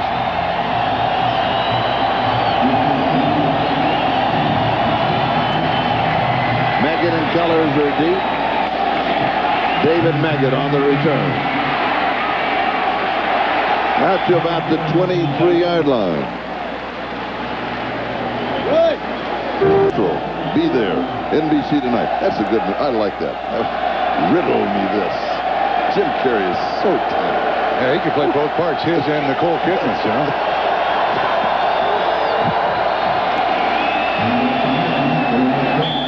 Curtis Martin. Brooks with a tackle. We go to New York. All right, Charlie, how about those New Orleans Saints from 2 yards out? Ray Zellers finds the end zone. His second touchdown of the day with the extra point. New Orleans has a 14-10 lead on the Seattle Seahawks to over 11 minutes remaining in regulation. Charlie? Jim Coates on the receiving. Break up the New Orleans Saints. Is that the next battle cry in the National Football League? I don't imagine there'll be any money exchange hand on the side of the New Orleans Saints this week, brother. No matter what happens, the Patriots have to play the rest of this game in a hurry-up offense. They're out to their own 37-yard line. They have a first down from the shotgun. Pass complete over the middle, coming back in underneath the defensive coverage to Curtis Martin. Nickerson with the tackle. Now to the 45-yard line. Second down and a couple.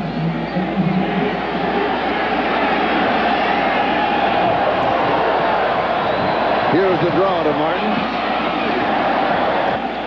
Well played defensively by Donnie Abraham. Did not go with the fake when he went to the outside. Took that step and lean. When he came back, he was simply there waiting for him. Nice play. Actually, he was not supposed to play today. He had that strained calf, but has been fine. Been on there, I think, on almost every snap, Charlie. Indianapolis back in front of Green Bay, 30-28 in that ball game as the ticker goes by. The ball pops loose. Free ball. Tampa Bay may come up with it, or does Bledsoe get it? Tampa Bay had two players diving for it. Squirted away, and Bledsoe was there. Here it is. I think you're going to see Warren Sapp and Brad Culpepper initially get the ball. The ball is knocked away from his hands by number 97, Jackson. Both Sapp and Culpepper are there so surprised they don't get it. And then Drew Bledsoe with the recovery, bringing up second down and a fortnight. Back at the 31-yard line. And in case you're wondering, a fortnight is 27 yards. That's an official fortnight.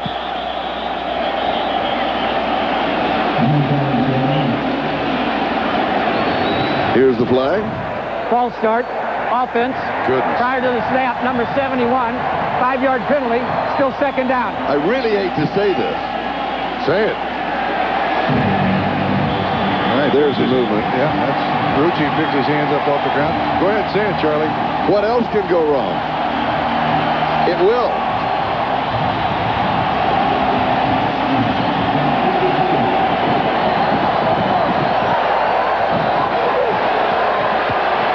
Bledsoe's pass is complete. Troy Brown. He's smothered. For the first down, they have to go to the 42-yard line of Tampa Bay, and they're at their own 32. So they're back to 3rd and 27? That's the magic number. My goodness.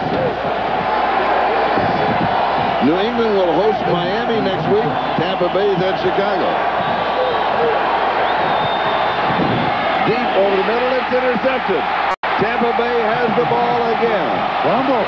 Derek Brooks. He drops the ball on the ground. Hardy Nickerson recovers it.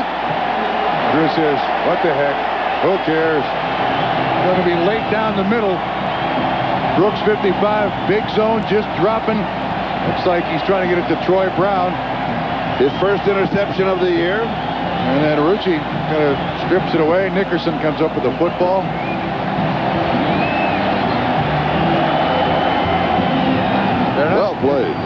Charlie, it's not supposed to work this well. It's just, when coaches design this week's plan, it's just not supposed to work this well. It is today. New England, Tampa Bay at the New England 30-yard line following the interception. Start off of the right side. Derek Brooks, with that interception, his first of the year, is one of several, I believe the number is 9, first-round draft choices of Tampa Bay that they have on their team. Yeah, and finally all playing and playing pretty well. Yes. They don't mind talking about that. They don't want to talk about the first-round draft choices they let get away from here. Like Steve Young. Ooh. Like Bo Jackson. Ooh. Should I continue or should I stop there? Woo. Okay. But they like I'm out of woos. Yeah, they're going to keep these 9 for a while.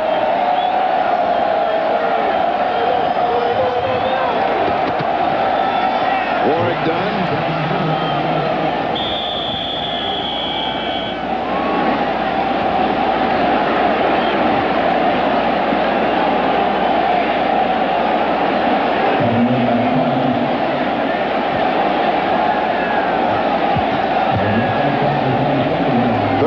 At the 25-yard line.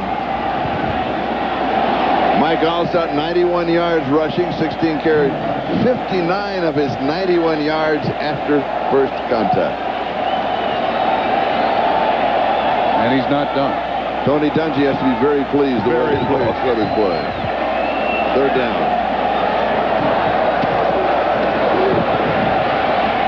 There's the pressure. Throwing it up at the last possible moment to Horace Copeland, who was well covered and still makes the connection before he gets out of bounds. Not enough for the first down, though. They'll send the place kicker on.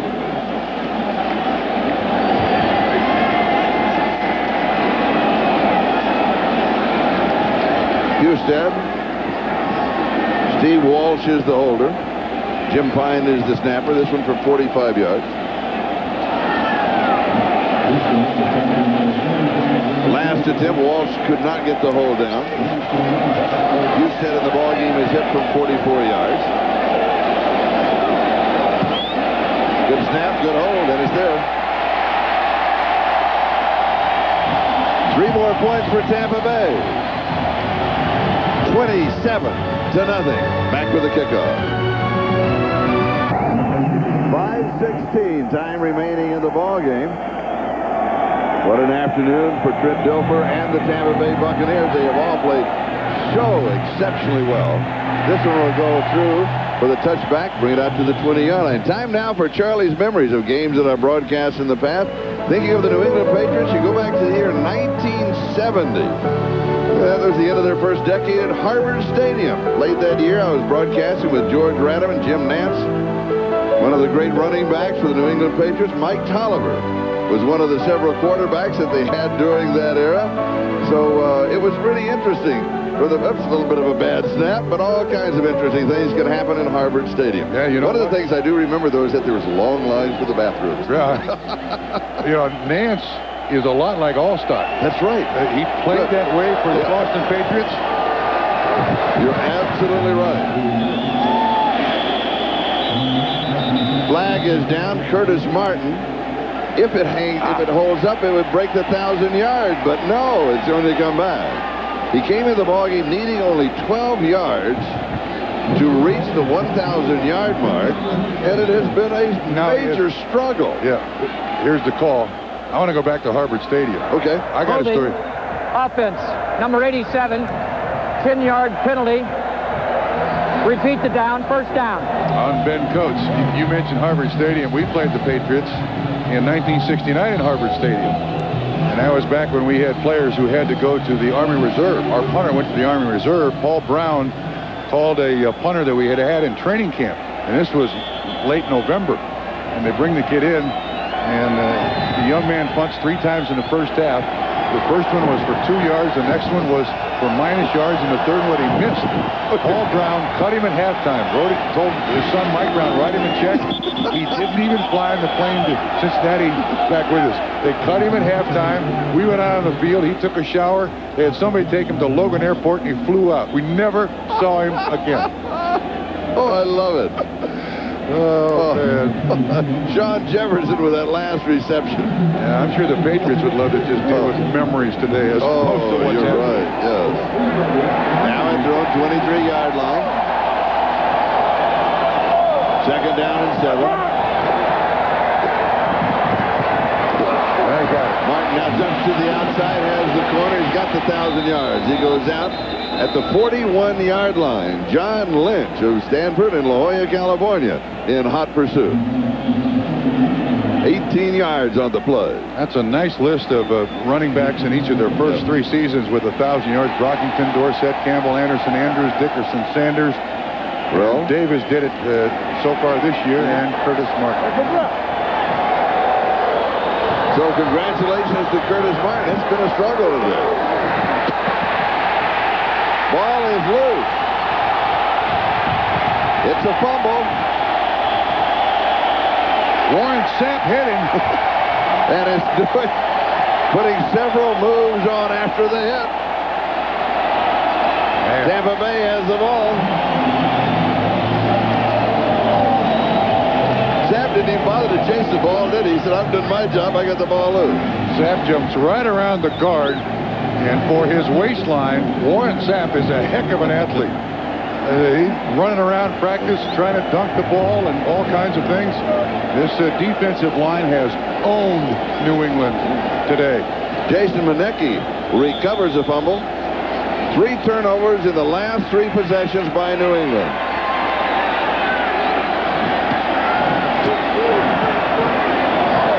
Four and a half minutes to go.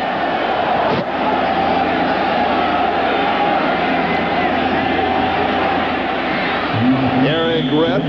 Now, the New England Patriots. We talked to them at the beginning of the telecast of what they face and what they did last year in November and December. And now, you're assuming they're going to lose today, which they will. Their record now is 1-2, and they really do need to be 6-2. Yeah, if you're rooting for them, they've run out of time. Yeah, they play Miami, Indianapolis, both of those in New England, then at Jacksonville, Pittsburgh at home, and then they finish at Miami. So now the margin for error is gone, diminished. It's a run out or it's a stay home for the New England Patriots. The only advantage they have is that they're still the team with the best division record in the AFC East going into this game. Eric Rett is the ball carrier. And then also you figure that, well, they have one for sure, and that's Indianapolis. But right now, Indianapolis is giving Green Bay everything that they can handle today. Now, I think the NFL proves week in and week out there is no such thing as a sure thing in the NFL. I've never seen Bledsoe look worse, and I've never seen this football team dominated like they have been today. This is a talented football team. You wouldn't tell that Tony Dungy is winning this game by a 27-0 score, right? In Tampa Bay, their record is going to go to 8-3. They are cinched now not to have a losing season for the first time in 15 years. Eric Rett now. I have a feeling that Tony Dungy is just, in reality, running out the clock here. Sure. And they will, and they have positioned themselves very well. Absolutely. For a run to the playoffs. They have Green Bay and Minnesota both a game in front with 8-2 records coming into the action. Green Bay and Indianapolis, of course, are battling. Minnesota and Detroit are battling today. They're going to go for it here on 4th and 8. This is an effort not to rub it in. It's senseless to punt. You're not going to take a field goal. You're just going to make a tiny effort here on 4th down. You don't want to show up the other team or the head coach any more than you already have. Jerry Ellison is the tailback. 15 seconds. What? They're putting 15 seconds back on the clock? Back on the clock. That's something that Pete Carroll certainly don't want to see. Well, I asked Tony about, I haven't seen any Gatorade buckets on your head. He said, I discourage my players from doing that. I'll take the Gatorade bucket when we win the division, the conference, and the Super Bowl. Not interested now. That is too soon. Almost intercepted, but not quite. Willie Clay, who has a fumble recovery, could not pick off the interception. New England takes over on downs. 2:05 left in the ballgame. New England's struggle will continue. Zolak is now the quarterback, replacing Bledsoe. He hands off to Derek Cullors. That'll take the countdown to the 2-minute warning. We have a timeout. We'll be back in just a moment. 2 minutes left to go in the ball game. Tampa Bay with this one comfortably in their pocket by a score of 27-9. Scott Zolak's pass is incomplete. Time now for the Miller Time game summary.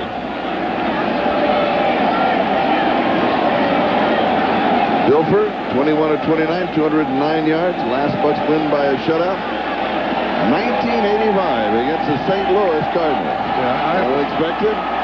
Curtis Martin, 26 yards rushing. I want to tell you, he had only 1 yard rushing after the first 3 quarters. The rest is garbage time. Absolutely. That is truly unexpected.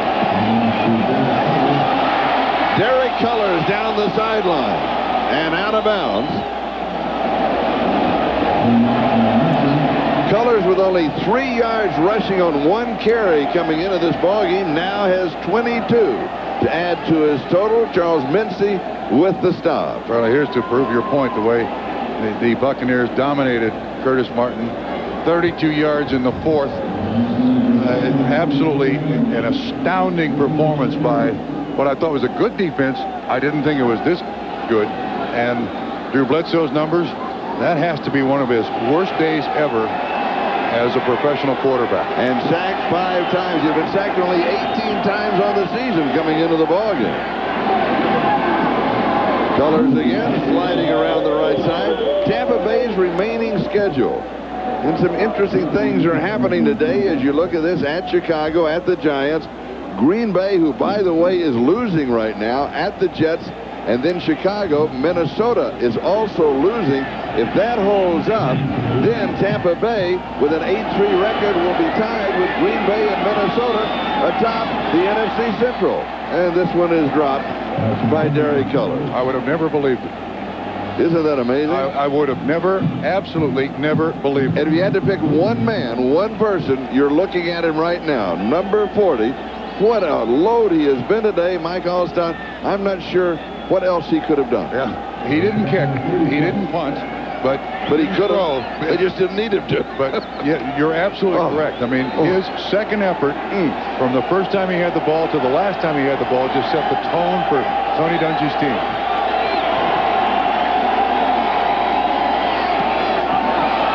This pass is complete to Troy Brown.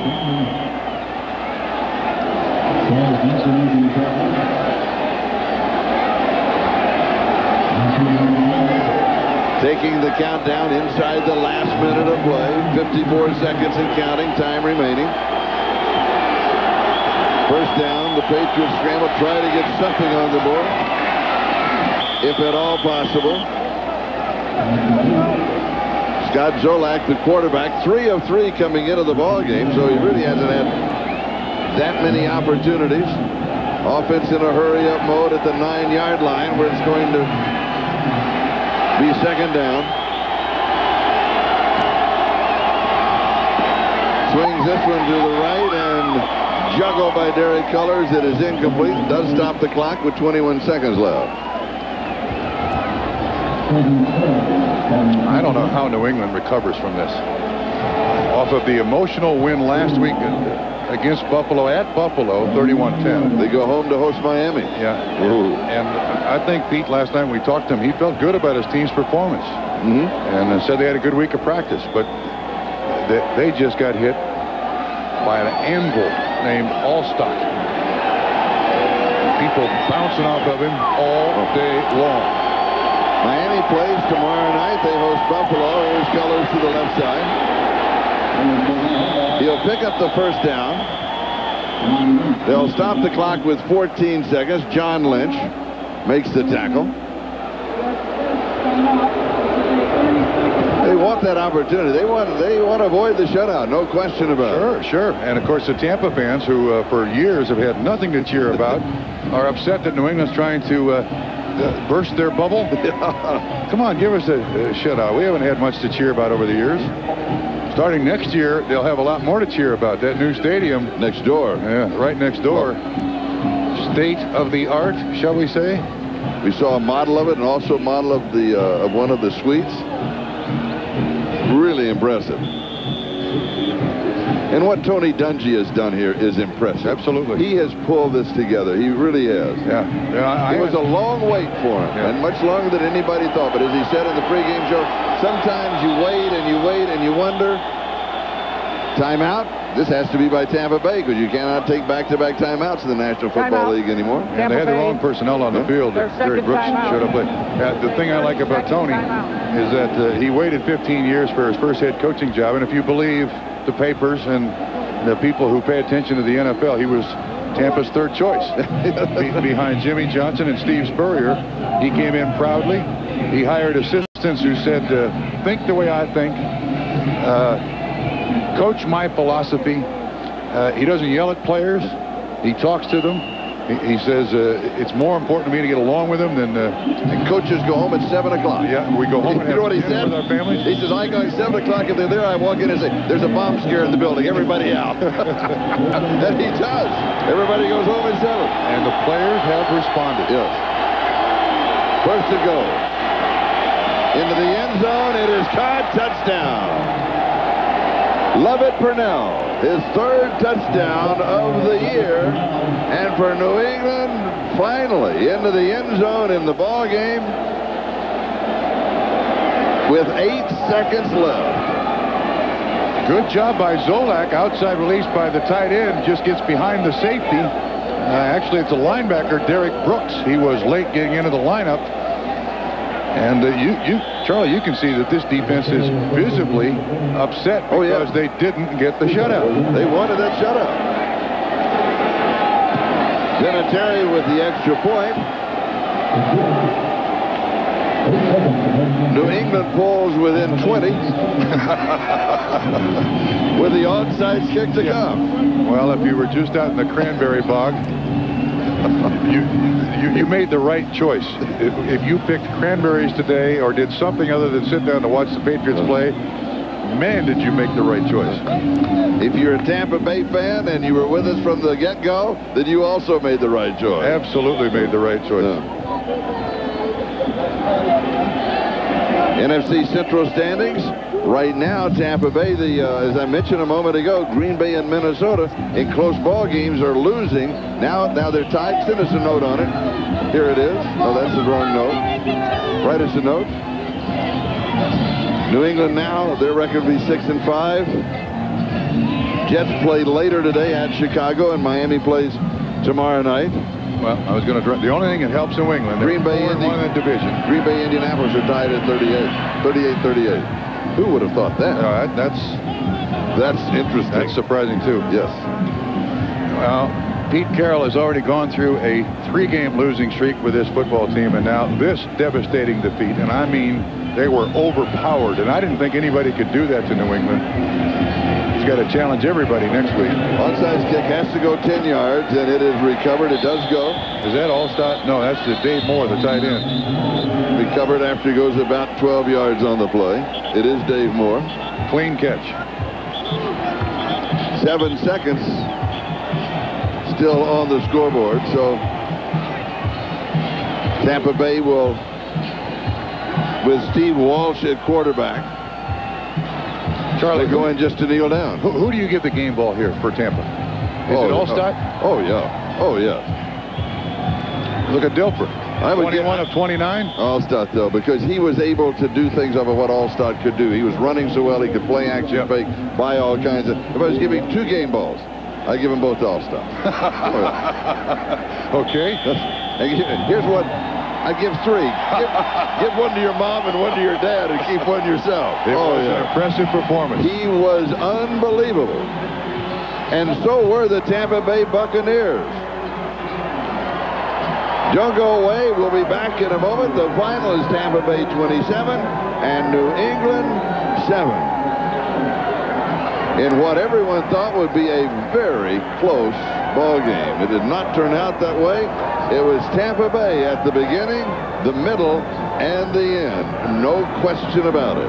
Congratulations to led by Mike Alstott's 91 rushing yards and 59 of the 91 coming after first contact. Tampa Bay defeats New England 27-7.